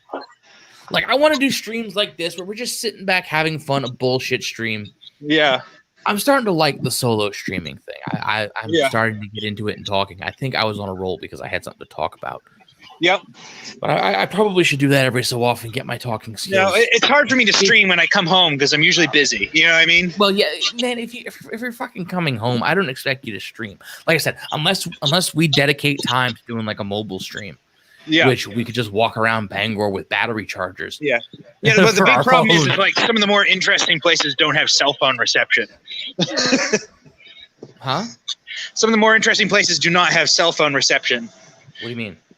Like if I leave Brewer, I lose cell phone reception halfway through Holden. Yeah, we don't have we just stick around Bangor. Yeah, if you go to Bucksport, you lose everything too. Yeah. You know, there's some places that are finicky with it. It's not necessarily good or bad. It's just what's going on. Comments. Yes. Oh, yeah. Hey, What? Oh, Markrell right here. Mars. I don't think I work good. I don't think I work good being on a solo stream, to be honest. Yeah, man, doing a solo stream is hard because it's not like recording a video where you can redo takes over and over again. With the live stream, you're more or less speaking off the cuff. Yeah. You Well, know? you know, remember the content I did last week with the ads, right? That material is worthless without somebody else to fire those ads. Right. Exactly. Yeah, that's the sort of thing that you need people to do. Yeah. Or you know, if you have a really big a chat to bounce off of. You know, that's another thing too. Solo streams with a small channel like mine, I have 109 subscribers, and everybody is awesome, but most of the time, I get 5 or 6 viewers total. Yeah. You know, at any one time. And it's you know, I mean, I love the people. I love, you know, I'm starting to realize that there's like 5 or 6 people that always show up, and I fucking love it. Yeah. Mark Krell, I think he might have shown up a couple times before. Yeah. If you have, man, by the way, Mar, and I didn't notice, I deeply apologize. I mean, but I know Parrot Head shows up quite a lot. The Happy Dinosaur's been showing up since he's followed me, since he's heard about me. Yeah. You know. I mean, so here's the thing about anybody watching the stream, and I'd like to know, is like I try to think up creative content that other people aren't doing, or at least I'd like to see in the world. So, I mean, if anybody ever has any feedback on anything that I've done or Lane and I have done, you know, like it'd just be great. You know. Exactly. So if you guys have ideas for something we can do, you know, bounce them to us. You guys know how to get a hold of me. Who fucking streams from their phone walking downtown Bangor, right? But I mean, it's not even at this point. Most of the thing too with live streams, it's not necessarily about what you bring to the table that's different from everybody else. It's how you interact with the people you're with. Yeah, you know, like there's a guy that I follow on Twitter that I'm sort of friends. I mean, I say I'm sort of friends with because I know him more or less by proxy. I haven't really taken the time to talk to him, but you know, on a personal level. Yeah, but he does a lot of solo streams for his stuff, and he interacts with people really fucking well. I don't know what he does, but he can talk to, you know, he can interact with people really well. He's got a good, it's a small channel, but he's really good. Yeah, Thomas Gilkey is what he. Well, you know, that would be an issue with having a really big channel. It'd be hard to service all the fans and really have that intimate relationship, you know. I'm German. There is stuff we do not say here, and there is stuff you better do not say while in the USA while making my videos in English. I think I get what you mean, man. Oh, yeah, but in the US, we're supposed to have the right for you to say you were in Germany, dude. I'm sorry. Look, I'm on the train tracks. Yeah, train tracks. Be careful, you do like Kenny in South Park. I mean, wearing orange, man. Look at this. Look. Yeah, like a train's gonna be able to fucking see that and stop on time. You can hear the train coming. Usually, they usually don't come till 2 or 3 a.m. if they come at all. But back to Gina Serrano, because I've been fucking going off topic with you. Yeah, everybody's been going off. It's like, you know, imagine. I already mentioned that one. Yeah. No, you gotta check. Sorry, no, I got to distract you a bit more. Look, check out the cafe in the bank. Oh, What the fuck is that? It's a little cafe. Oh my fucking Christ! Why is every cafe looks like postmodern ass? I mean, it's like a bank cafe. It can't be that exciting, dude. Oh come on, they're like an airport cafe, but in a bank. They have stale pita bread and generic Coca-Cola. Yeah. Oh, and they also have Shasta ginger ale and tonic water that nobody fucking drinks. Yeah, Lane and I are streaming tonight from Hollywood Slots Casino. We're gonna go win it big.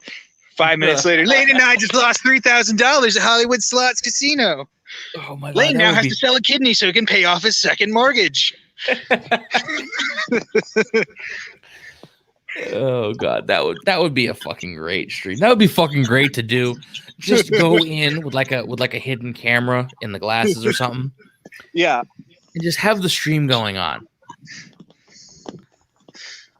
Oh, this is good. Wes Moody does walk and talk streams, and his streams where he's seeing the ducks and geese at a local park when he's not at home in his studio. Yeah, Wes does a lot of interesting stuff. Wes is a very interesting dude. Wes Moody, and it I'll sucks have to check him out. Huh? I'll have to check him out. I've been looking for that kind of stream. And it sucks that he lives in a completely different time, on like the other side of the fucking country, because I really want to have him on a stream again. Yeah. But it's like, oh my God. You know, he does his streams like, you know, my time, like 2 or 3, our time, like 2 or 3 in the morning. And over there, it's like, okay, maybe 9, 10 o'clock at night. Like, God damn. Yeah. But Wes does a lot of playthroughs too. But I think the last time I streamed with him was, I don't know. But I want to get more people. I want to get those people. I want to get those guys back on here.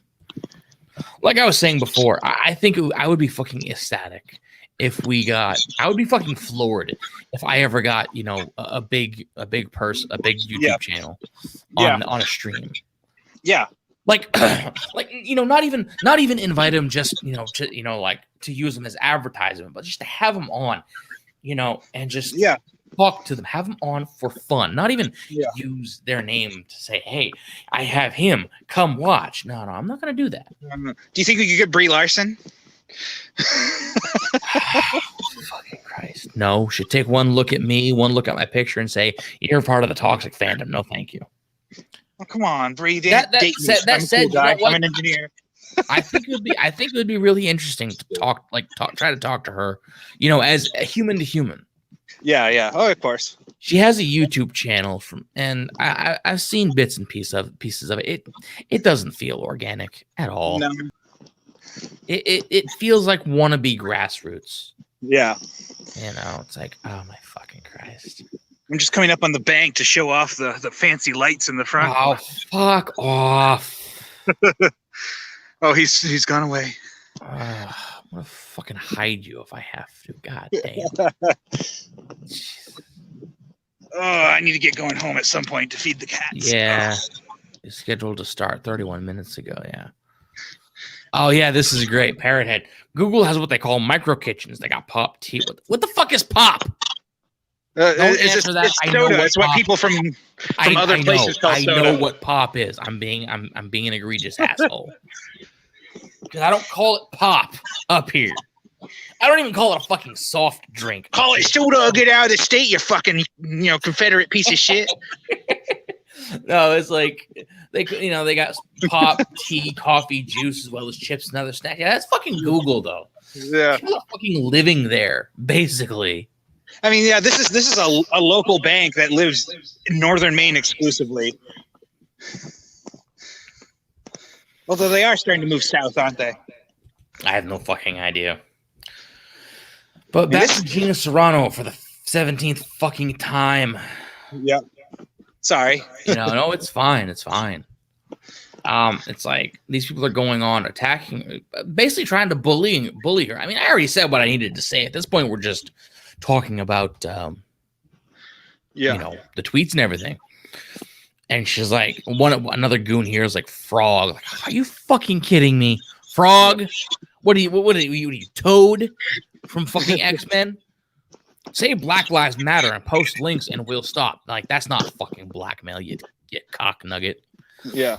Trace XL underneath. He's like, yeah, yes, bullying. I'm sure that will change minds. Also, no, you won't stop. People like you never do. Nothing is ever enough for you. No one can ever grovel enough for you to leave them be. Yeah. And he's right. That's why we'll never bend the knee. I think he's a leprechaun unintentionally rhyming, but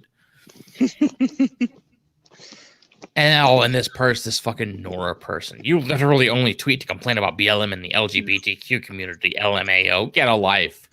Says the person who has Kenobi, Nora, and has Black Lives Matter. And likely bios. Motherfucker. Hey, Tristan. Yo. Look at the kind of person that spreads this shit. This is still Star Wars, man. No, not even that. Look. Pronouns in the fucking bio. Oh, geez. Let's see here. I don't see it. Right here. Oh, sandwich clones. What? She, her. Oh, Jesus. Yeah. How much of a douchebag do you have to be? But yeah, this is the kind of shit that's been going on, and everyone's been talking about it. And she made these tweets basically saying, thank you for the support, and everybody's been just supporting her. Yeah. It's all right. Back the fuck out here. She was at a WWE Universe event. Oh, she wants to attend. This is the last site before I leave. This is the parking garage up close, man. But yeah, so she's been clapping back against these people. Yeah. How about Soda Pop? Do I have a heart on for her? No. Dun, dun, dun, dun. I've been trying to get to that point, that topic for fucking, a half an hour now. Yeah, and we kept getting sidetracked. I'm going to sidetrack you again. You want to know what 10-hour music video I wish it was on YouTube but isn't? Do I really want to know? Yes, you do. Oh, motherfucker, tell me. 10 hours of porn music. And not just the same porn song, like different porn, different songs and different. You think it would exist, but it doesn't. Nobody has 10 hours of porn music on YouTube. It's just. Do we need to try that? Yeah. I don't know where I'd get 10 hours of porn music, Lane. There's cheesy. Oh my God. Oh my fucking Christ. Porn Groove. Oh, God. They have a Wikipedia page for Porn Groove. Oh my fucking God. 10 hours of Porn Groove, yeah. Porn Groove is the music soundtrack to typical pornographic films or a genre of music that imitates such music. The electric guitar with wah-wah pedals is the most common instrument associated with Porn Groove and synonymous with the genre. Simple, often minimalistic sounding drums with the rim shot sound being commonly associated with Porn Groove. Oh God. I mean, that sounds so wrong when you're talking about porn rim shot. My God. Like in this particular context, that sounds really wrong. You could either be talking about Ernest's dog or something else, and neither sound good. Yeah. Rim shot. Where are you, rim shot? Is it percussion? You got turned to no. That makes me sad because it makes me remember Ernest Scared Stupid. Oh, I know what the rim shot. Oh, that's the accented snare drum thing. Yeah. That where they hitting the actual rim of the drum. Yeah. The head of the drum. Yeah. So yeah. But you think that'd be a 10-hour video on YouTube, but it just doesn't exist. I say, in some such movies as the popular and influential Deep Throat, the film is cut with the music in mind, making the thrust. Wow, is that on Wikipedia? Making the thrust in the scenes flow with the music. Is that on Wikipedia? That is on Wikipedia. I think I've just lost faith in humanity, just a slight bit, but I think I've lost it. Oh yeah. And honestly, Krell, I haven't heard anything about Mark Anthony Austin and Ray Park being attacked. I wouldn't be surprised, but I haven't seen what they've been saying.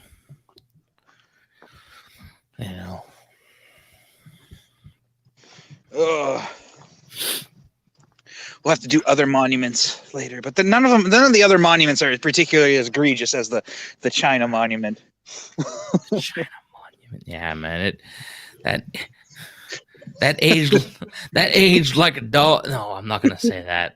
Because dogs don't age in a Chinese wet market. They age like a dog turd on a hot, steamy day. I was gonna say they age like a dog in a China wet market, but they don't age very well. They're usually gone before they get too old.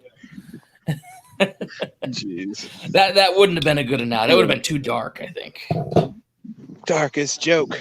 All right. And you know what? I was actually going to go on and talk about Ghost of Tsushima as well. Cool. Well, I'm about to get back in my car and start driving home for realsies. And once I hit Holden, the signal's gone. Yeah. I'm out of fucking energy. I wasn't intending on going this long. I was going to be maybe an hour, not go into a rant. Yeah. So. You know what? What was I gonna say? Fuck, I don't remember. I'm so fucking tired. No, I was gonna talk about the first impressions because, like I said, I was gonna make a video, and I haven't done it yet because every time I go to play the game, I'll record the footage, but I won't put the game down. I was disappointed it was an open world game. I got to the point where it was like open world. I'm like, oh god damn it! Yeah. Now it's one of good game, huh? It's still a good game. I'm just not one for open world games as much. Neither am I, honestly, and you know me. Yeah. I will say this: one people that know me pretty well, or that know me when I talk about this, they know I don't really care for open world games because most of the formula is trite horseshit. Yeah. It's dog shit on a summer day.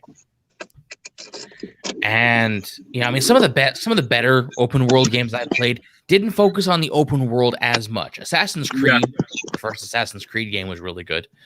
I learned that. Breath of the Wild. Pause real quick. I'm gonna leave and come back, so you're on my speakers. Okay.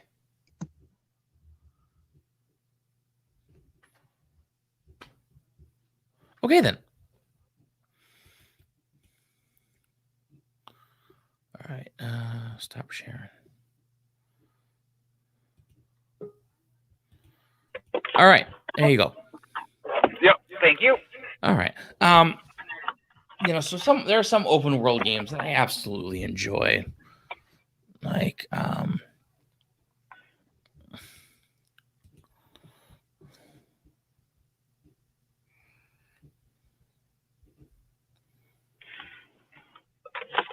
Yeah, no, I like the game, honestly. Like, the intro's great. And, you get right into it, and it drops you into a good story. The villains aren't retarded. Do you know what I did today? I learned. Like, you still there, Lane? Yeah, I'm here. Okay.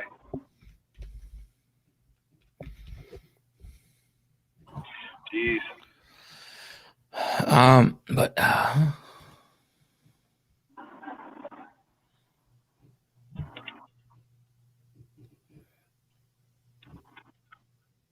right. What was I saying? Oh yes. No. What were we saying? Ghost of Tsushima. Yep.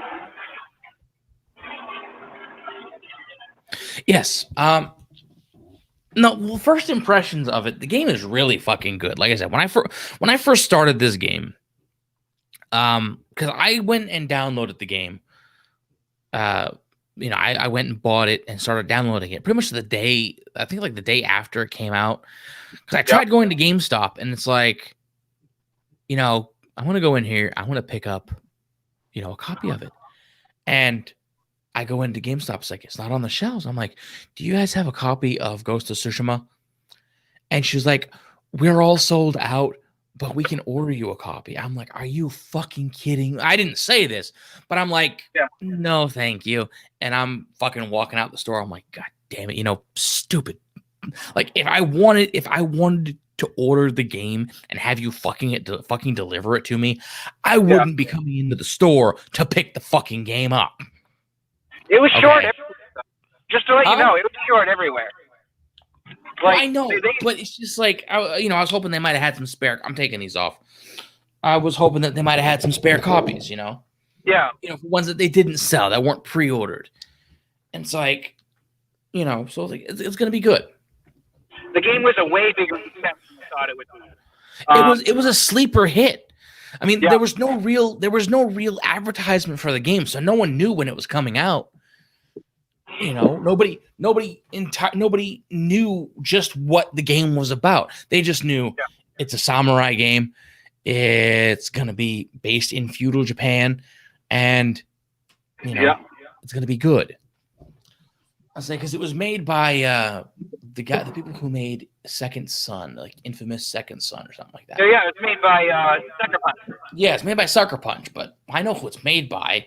But the guys that made infamous Second Son, which I've never played. I've never cared for Infamous. Yeah, I only played the first.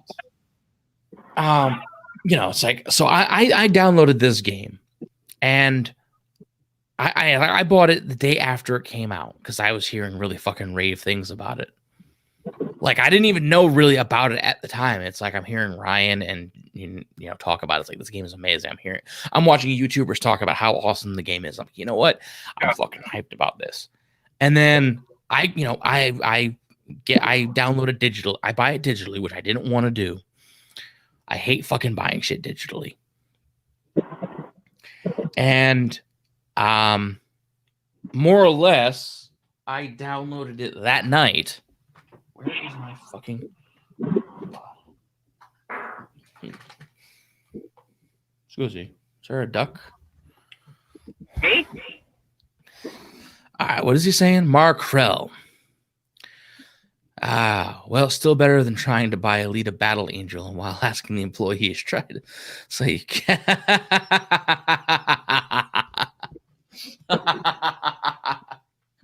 that sounds fucking annoying.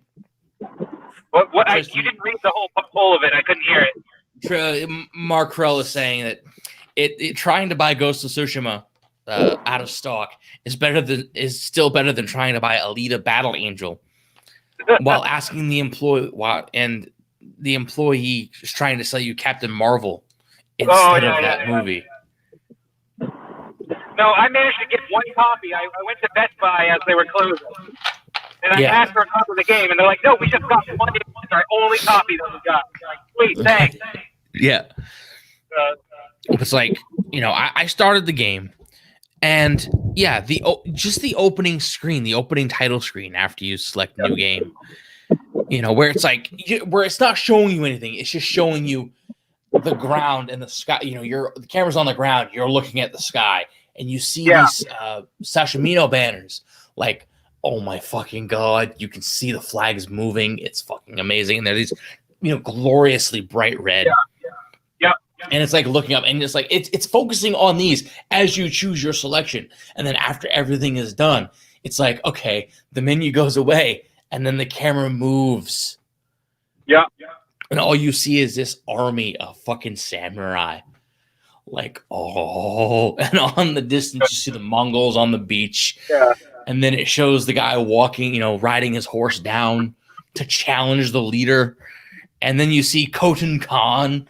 I mean, you don't know who's Khotan Khan at the time, but you see him come forward. This big hulking dude in his garb. It's fucking incredible. He throws this chalice of oil on the guy, and he's like, "What the fuck?" And then he just torches him. Like, holy shit. Like, the first time you saw that, it's like, oh my fucking God. Yeah. You don't know where it's going to go. It's starting slow. Yeah. It was like, holy shit, this guy is for fucking real. Yeah. Like, that particular battle is not to be fucked with. I don't know if the beheading is, but... Huh? That battle in particular is based on reality, although I don't know about that beheading scene, but the actual battle is real. Yeah. I say the whole it's based on the game itself is based on history. Yeah. But it's not entirely accurate, because I think the whole Mongols attacking Tsushima thing was actually ended by something else. It wasn't a full-on war there. It's like a kamikaze, which was like literally all their ships got blown away by a typhoon. Yeah, that's what it was. It's like everybody is like, okay. Yeah, that's where the kamikaze term came in. But I don't know. I haven't played long enough in the game. Maybe he brings it about somehow.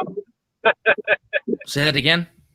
I said I haven't played the whole game. Maybe he brings it out somehow. I haven't played. I say I'm on Act 2 right now. Yeah. But I'm actually about a quarter way through Act 2. But, starting out, it's like, you can see the colors. And the opening act is completely at night. So you're not seeing much in the way of color, but you are in the middle of the action, like right at the beginning. And all you have is these very generic controls at the time. It's like, okay, you're going to do this, you're going to do that, and you're just going to slash, and you're walking up with your sword like this. And, you're fucking, being a samurai and cutting people down and fighting with honor. Yeah, and it's like, essentially a playable cutscene. Huh?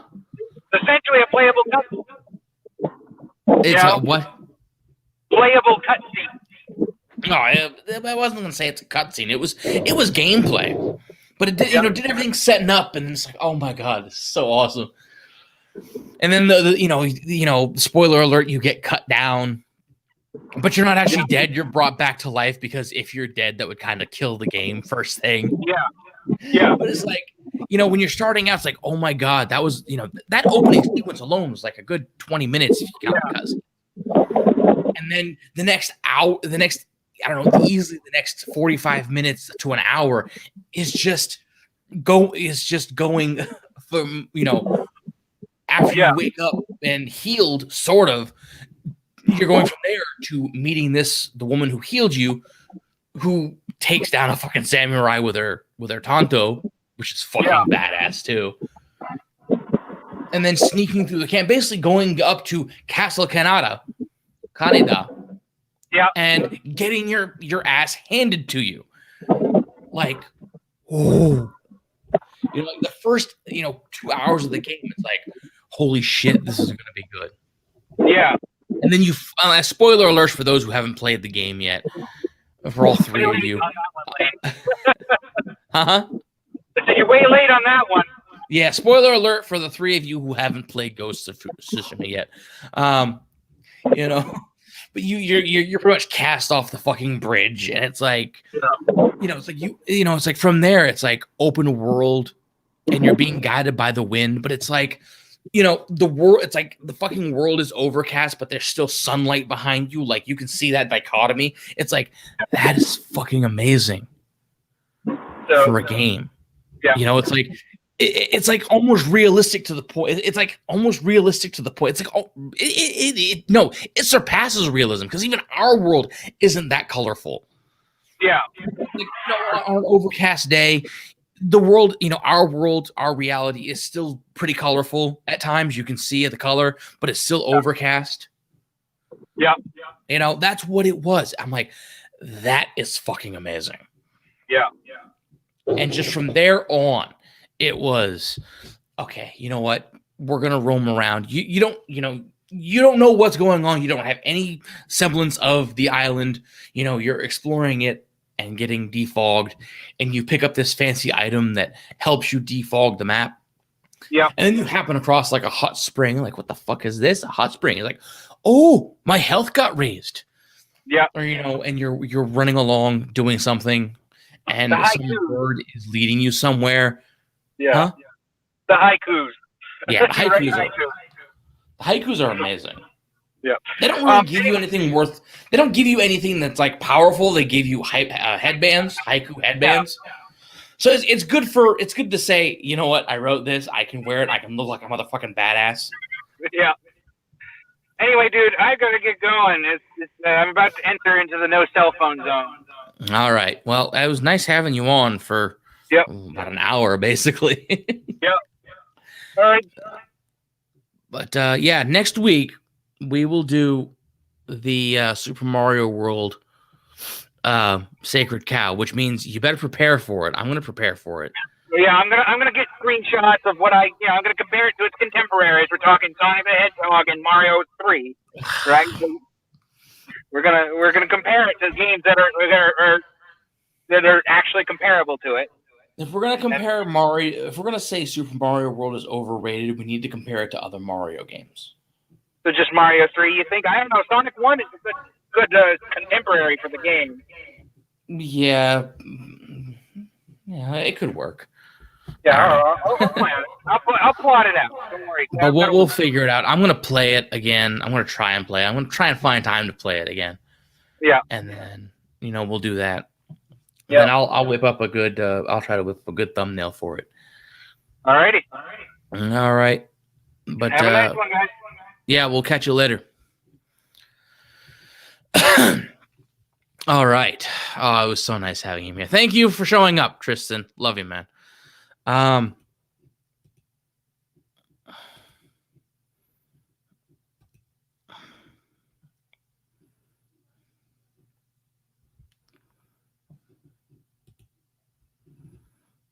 But yes. Cough, elbow, cough. What?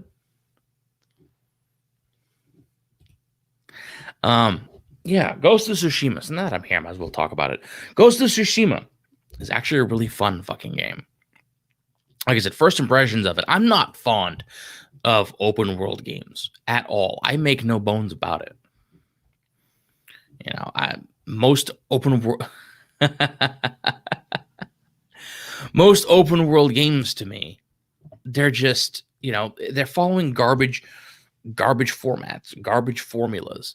Like, okay, it's everything we've seen reused again.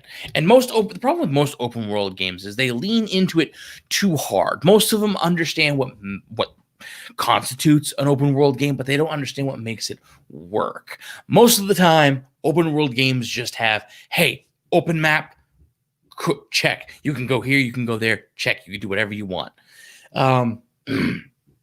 There's also collectibles everywhere. You know what? There's going to be hidden collectibles. This is the Grand Theft. We're going to call this the Grand Theft Auto syndrome, because ever since Grand Theft Auto 3, which was really fucking not a very it was a very unique idea, for Rockstar to do this. In Grand Theft Auto 3, there were 100 hidden packages throughout all of Liberty City. And Liberty City was a huge fucking map. Those islands were fucking huge. And like, that's sort of where the trope started. Collectible. And I think I've never actually collected them all, but if you go and collect all of these hidden packages, you unlock something really. What is it you unlock?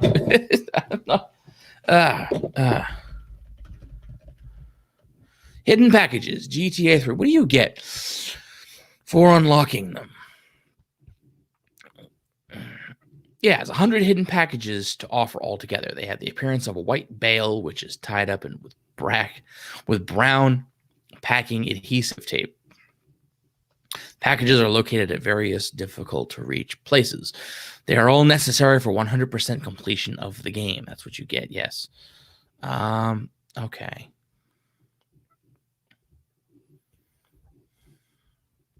Yeah, I don't know if you get anything. Oh, yeah, that's right. And say, collect hidden packages before doing the Vigilante side mission. You'll gain lots of useful ammo, not to mention for free. Okay. So, 50 hidden packages to have permanent body armor in your safe house, or only 20 to unlock the Uzi. So, yeah, basically, when you unlock the hidden packages, when you get the hidden packages, you'll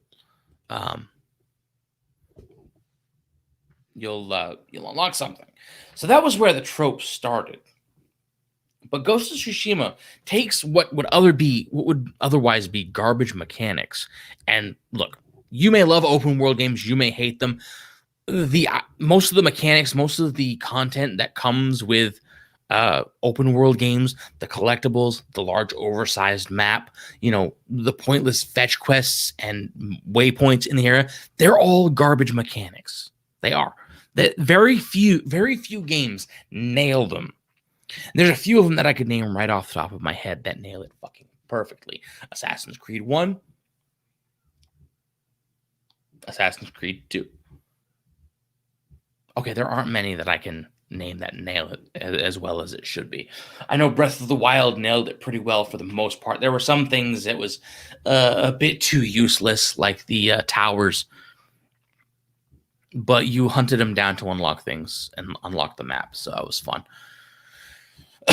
But this particular game, it takes everything about those mechanics and just combines them in such a way that they just work. Like, yeah, you have an open world map, but the map is actually pretty small overall. It's 3 islands, and they're not that big. And when you're running, when you can run from one side to the other, it takes time, but they're not as big. 2, you can fast travel between areas. A lot of these places, especially with a lot of the collectibles, there's like fox dens, and the fox dens, which you worship Inari shrines, and then there's the bamboo setups, which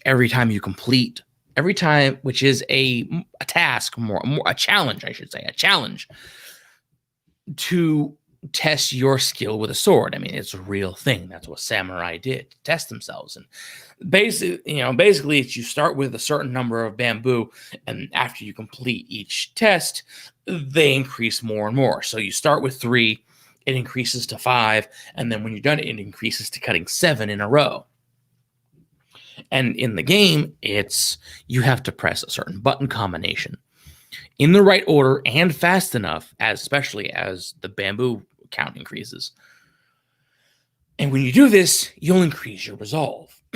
There's a net gain. There's an incentive to hunt these down, because hey, the first one you do will give you an extra resolve circle. The first one, just like the first fox den you complete, will automatically give you another charm slot.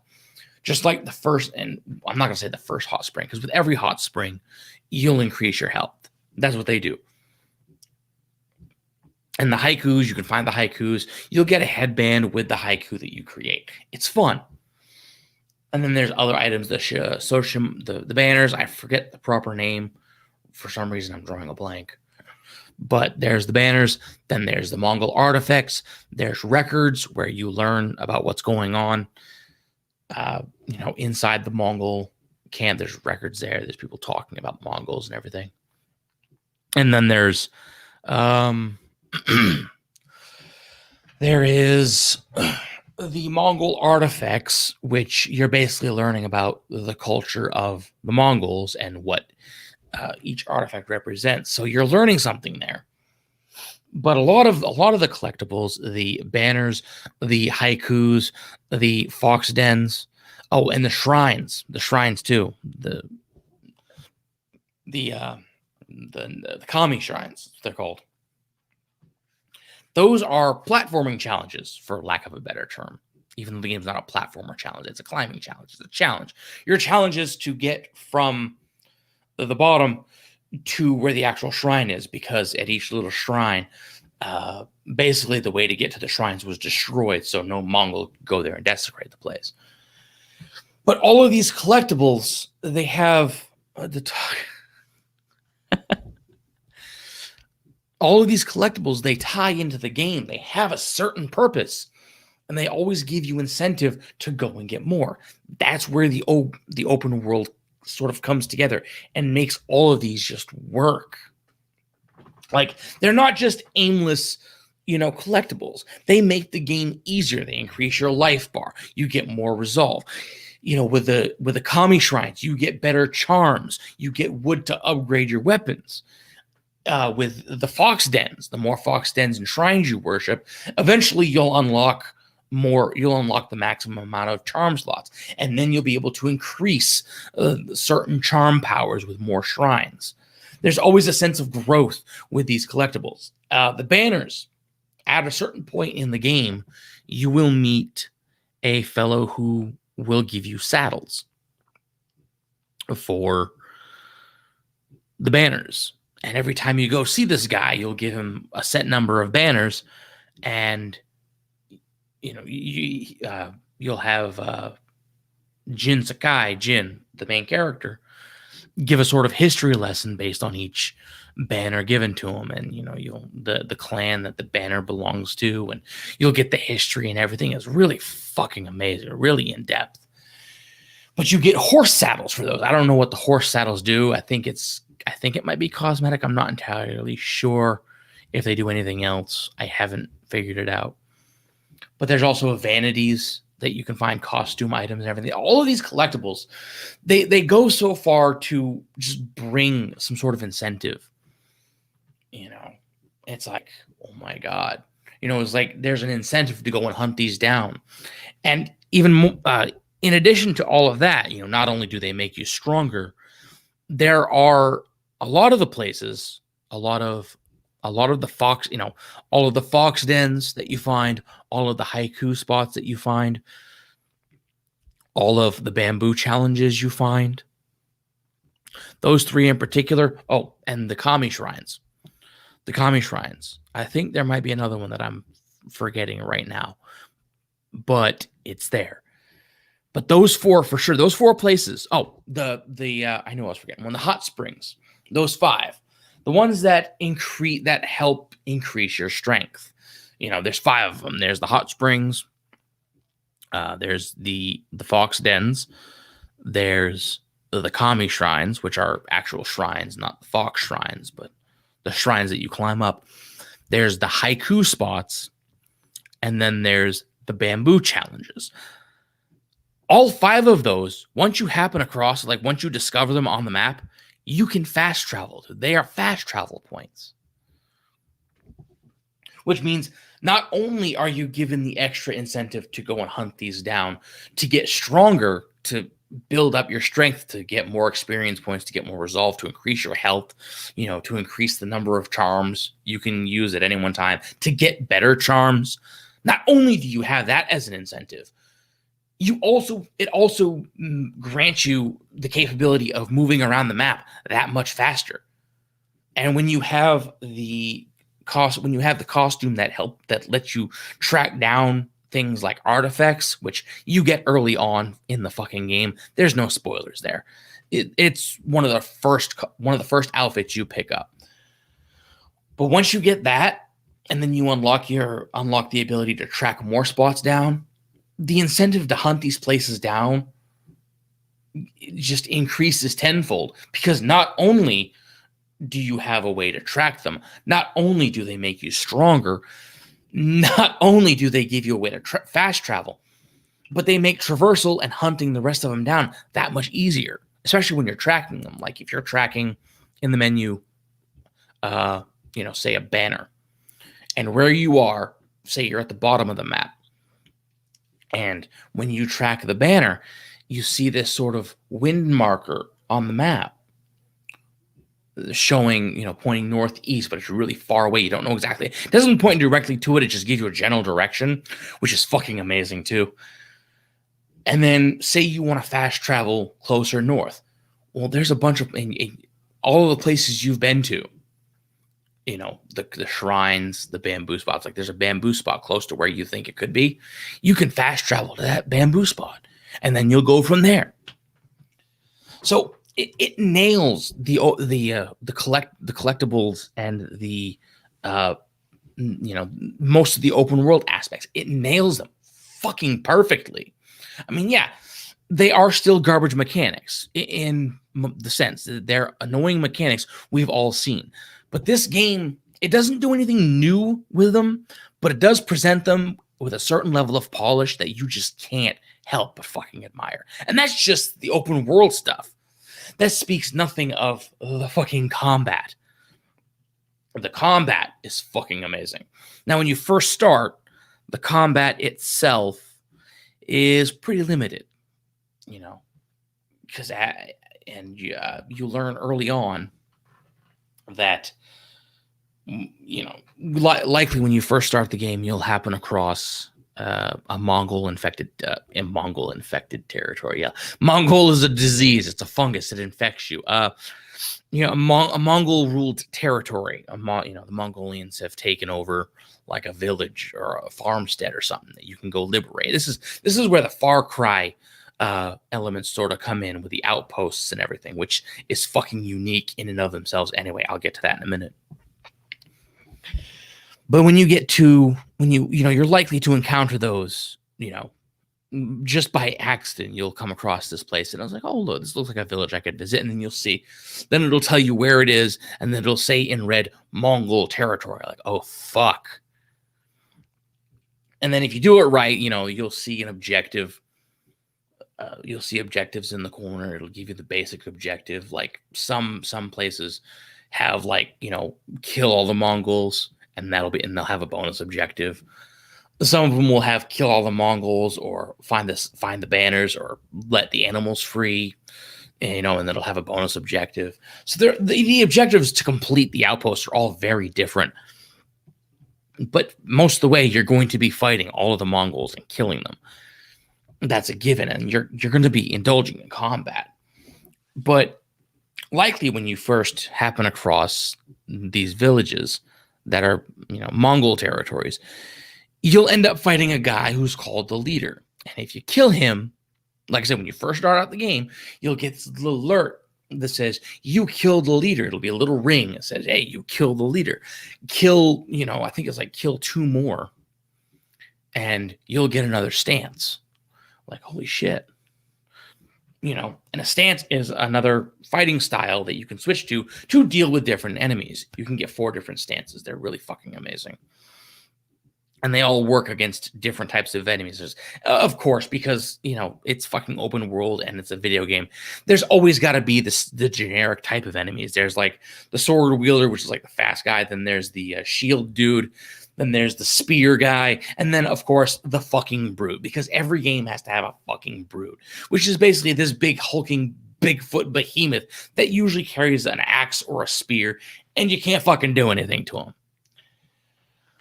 And of course, that's the stance you unlock at the end. It deals with the brutes.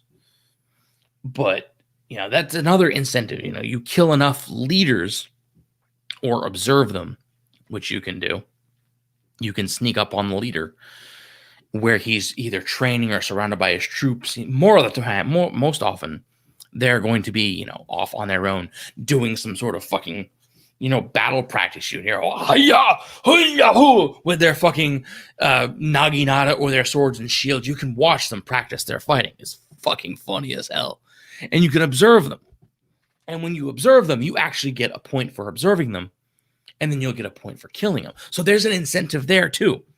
I'm going on a bit of a rambling spree, but most everything that would be just generic points to rack up serve a purpose in this game. Like I said, speaking nothing of the combat, I haven't even touched the combat. The combat is fluid. Combat is amazing.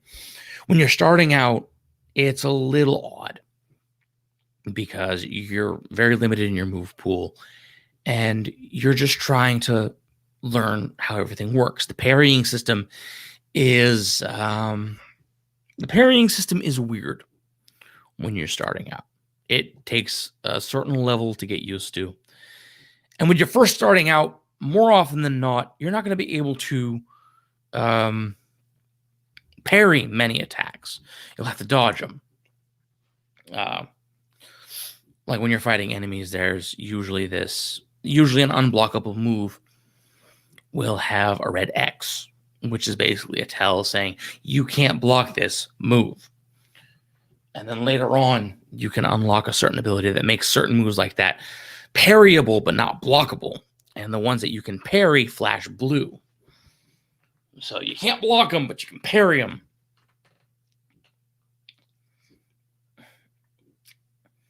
But as you're going, you're fighting, the parrying system is rewarding when you use it right. I'm not going to compare it to Dark Souls because fuck that. Everybody does that shit. It's annoying. And because of the combat system, the way it's set up, the parry system is integral. You can do regular parries, perfect parries. You can unlock abilities for the perfect parries. And it's just really satisfying in the combat. Most of the time, it's not necessarily unfair. I mean, it is unfair if you get overwhelmed. But more often than not, when you fail, the failure is on you. It's you usually screwed up. Very rarely is there a bullshit move. And if there is, it's likely because of the fucking camera. The camera works for open world, but at the same time, it fucking sucks for combat because there's no real lock-on mechanic. There's no way you can just divert your attention to one fighter. And that's a good thing because whenever you're fighting enemies, they're almost always going to gang up on you. There is no mook chivalry in this game. They will kick your ass if you let them. Like in most video games, enemies will come up to you one at a time and fight you in a circle. There ain't none of that shit. It's like Ninja Gaiden in that respect. The old Ninja Gaiden on the Xbox, on the original Xbox, that remake, the reboot, I should say, the 2004 version. That game was notorious for that. You know, you'd fight enemies in that game. They wouldn't show any ounce of mook chivalry. They would all jump on you at once. If you didn't know how to handle it, you were fucking dead. That's what this game does. Even on the lower difficulty settings, they don't pull any punches. I haven't played on the harder difficulties yet. I'm gonna wait and try that later after I complete the game. Mainly because I want to complete the game and understand the story and just have my fun with it, let it soak in. Because I've been playing it for a couple weeks now, and I said I was going to do a first impressions thing, and I haven't fucking done it. I haven't fucking done it at all. Because every time I go to pick up the game, I'll record the footage that I'm playing, but I won't put the game down. I won't take the footage off the PS4. None of that. So that's what's going on there. So that's why I'm sort of doing this. And like I said earlier in the beginning, like 2.5 fucking hours ago, oh my God, I'm going to cut this out. I'm going to overlay some footage that I have, to sort of to cover up my ugly mug during all of this. So what I'm saying, is following the video, even though I'm speaking a little off the cuff. But the combat is amazing. The story itself, so far, it's not award-winning, but it's a good story for what the game is. I mean, at a certain point, you can sort of see what plot elements are coming. It's kind of predictable, but that's not necessarily a bad thing. Okay, not some people, there are some people saying it's really good, but it doesn't do anything with this narrative. It's kind of predictable. There's nothing wrong with predictable. Predictable doesn't necessarily mean, you're not going to enjoy it. It's not going to take away, what the experience is. It's just you have certain expectations. That's where predictability comes in. The game's not going to subvert your expectations for the sake of subverting them. Okay, Rian Johnson did not direct this fucking game. And yes, for anybody who may be offended by that, who may go in the fucking comments and give me shit, fuck off. So you heard me right. Rian Johnson didn't direct this game. There's no subverting expectations for the sake of subverting expectations. But the story, what did I talk about? The game, the combat, the story, the collectibles. Like I said, the collectibles are the big sticking point. Because for an open world game, more often than not, the collectibles are the worst fucking part. And the collectibles in this are fucking amazing. Like, you have the desire to go hunt them down. It's a little tedious trying to hunt down some of the stragglers, like the banners and everything. But it's still satisfying to hunt them down. Especially with the fast travel and being able to move to different villages or different test points that you unlock, like the shrines, like the bamboo cuts that always show up. It makes hunting these items down really easy. Or less tedious, I should say. But what else? Where was I? I talked about the gameplay. I talked a little bit about the looks. Yes, the looks of the game. The game is fucking colorful. Like, that's all I really can say. It's fucking incredibly colorful.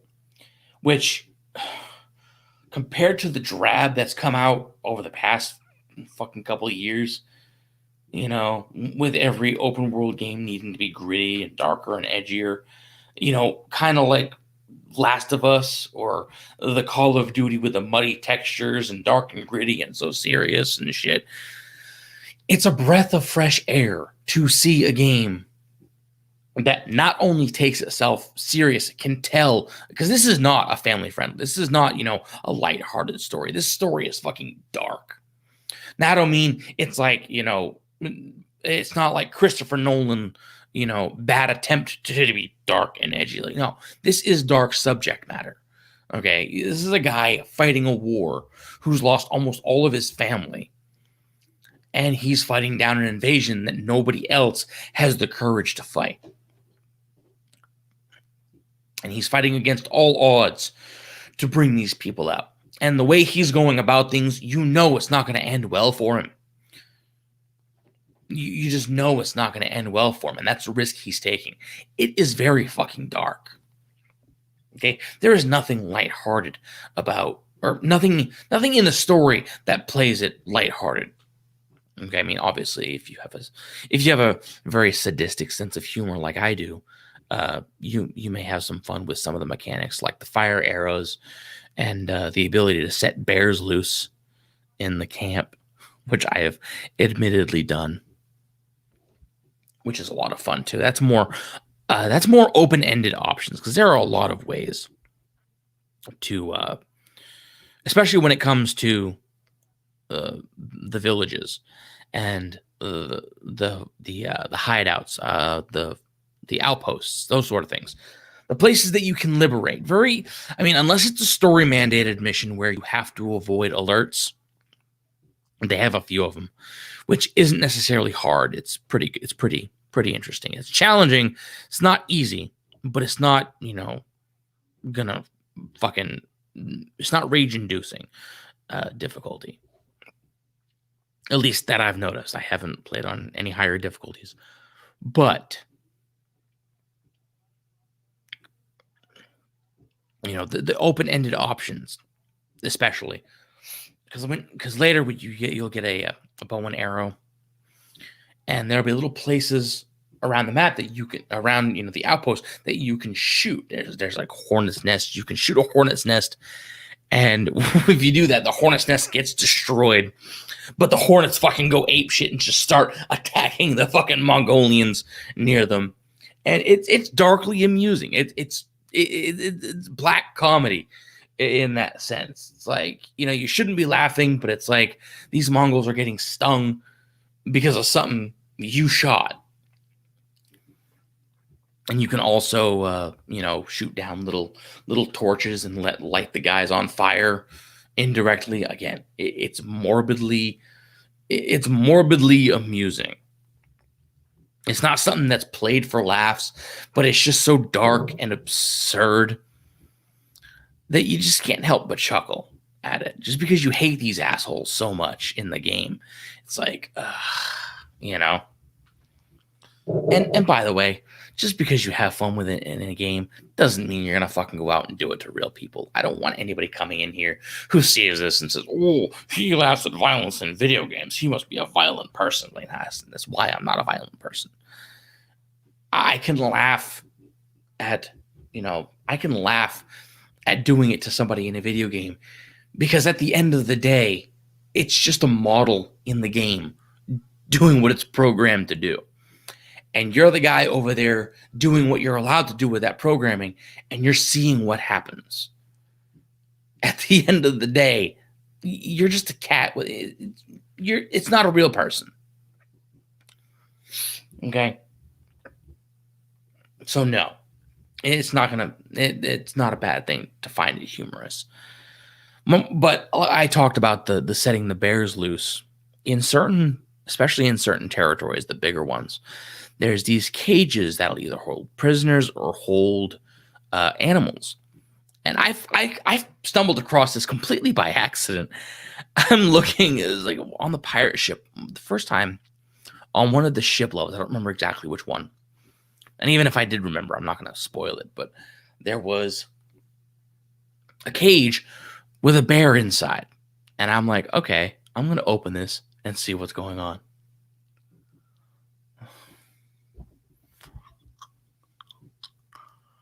It's like,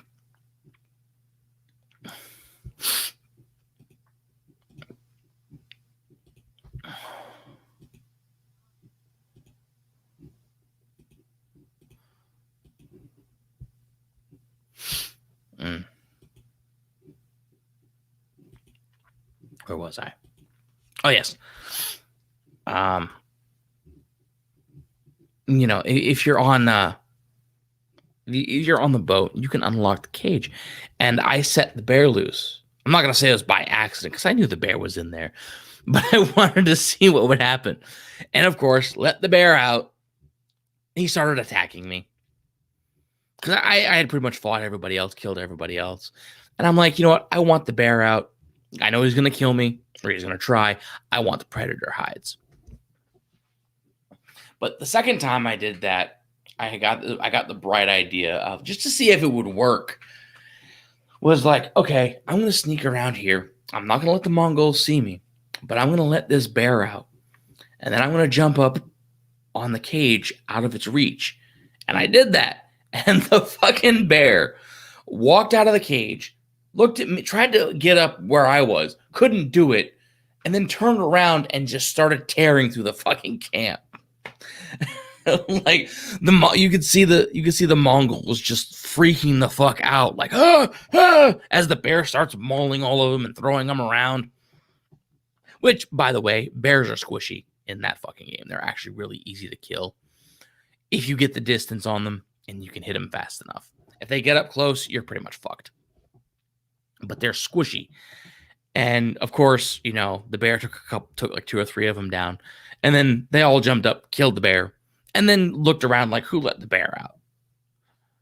And they looked around for a bit. They didn't find me. It's like, okay, we're going to go back to normal. The AI is a bit retarded sometimes, but I think that's more development-wise. You know, it's like, okay, they can't find you. We're just going to go back to normal. But that's what I mean by the open-ended stuff. It's really fun. And there's a lot of side quests to do. All of which benefit you, by the way. There's nothing that doesn't give you most of it. A lot of the side quests aren't wasted at all. You get something that is going to be useful. Most of the time, you'll get legend increases, which is a little bar you have that sort of tracks your progress, your legend. Think of the legend meter, or the legend meter in Red Dead Redemption. Or oh god, let me think. There was, what the fuck do they call it in Red Dead Redemption? The honor meter. Yeah, Red Dead, the honor bar in Red Dead. If you do honorable things, good things, it'll go one way. If you do dishonorable things, you know, it'll go the other way. Well, this bar, it just increases your legend. The more you do, the more you save people, the more your legend increases. And that's, you know, that's how you get technique points and everything. But it also makes the game harder too. Like there's one combat instance, one combat mechanic that I absolutely love called the standoff, which basically you walk into a new area. The game will give you a prompt that says press up to stand off. And basically you're calling out to the enemy. You're calling them to challenge you. And the whole point is you hold a weapon button down, and then you're just standing there. You wait for your enemy to attack you. And if you do it right and you let go at the right time, you'll kill them. One hit, done. If you screw up, they'll almost always come close. They won't kill you instantly, but if you miss, and if you mistime it, you'll miss your attack and they'll hit you.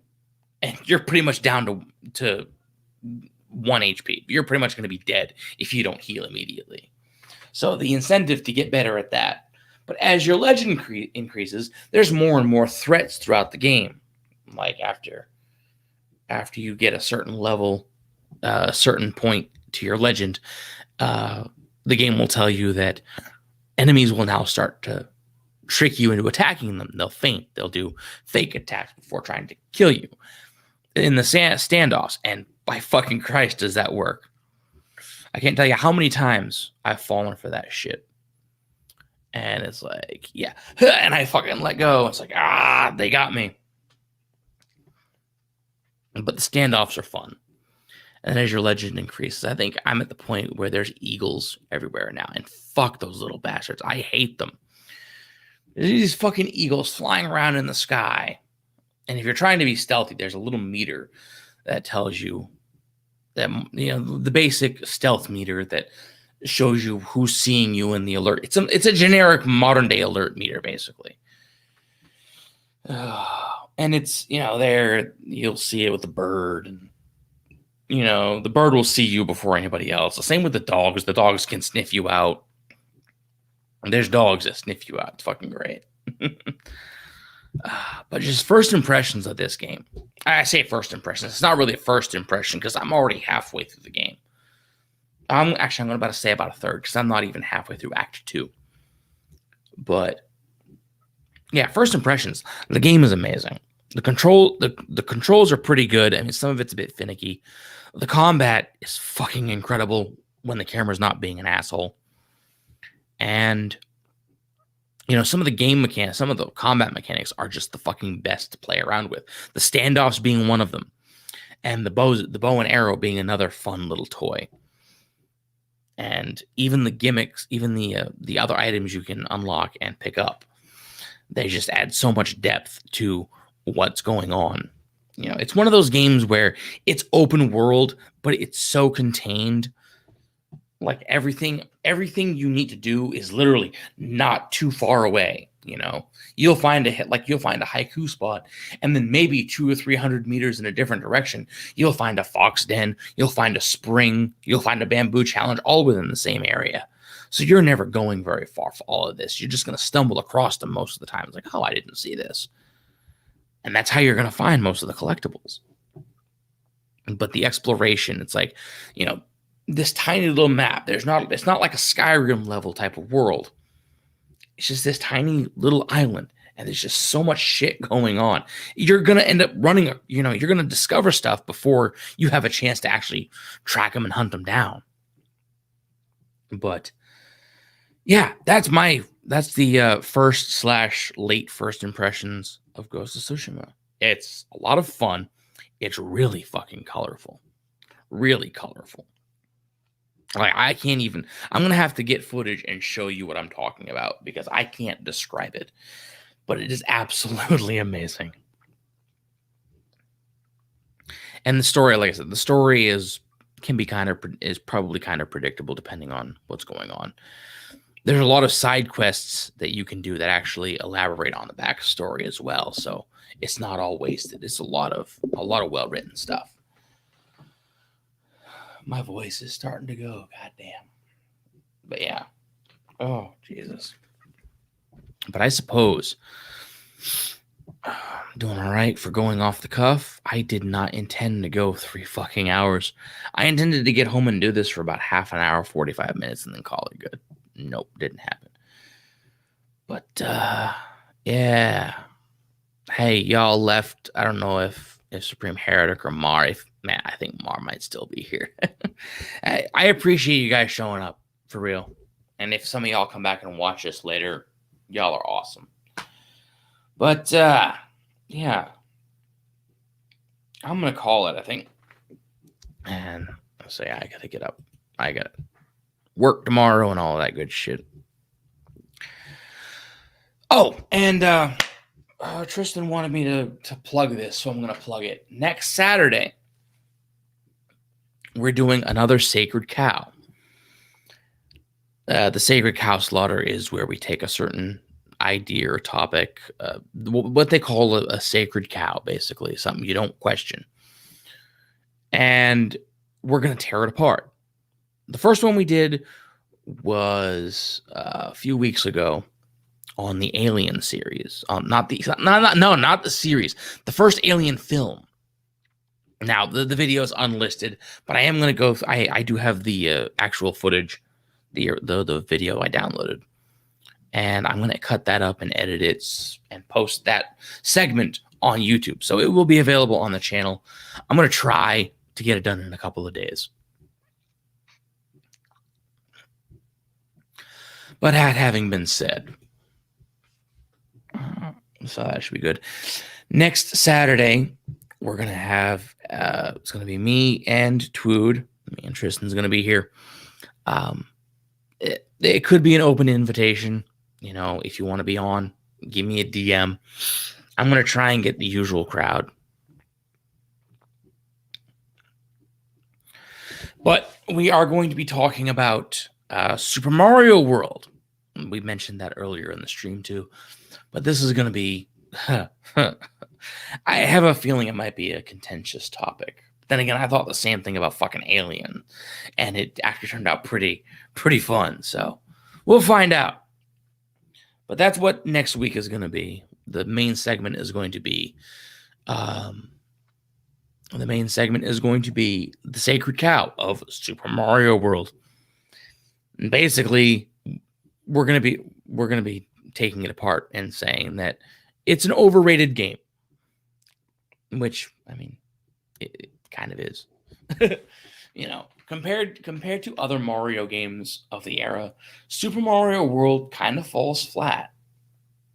It's not, you know, it's not worthy of all the hype. It certainly doesn't outpace Super Mario Brothers 3. And that's not an unpopular opinion to take, I don't think.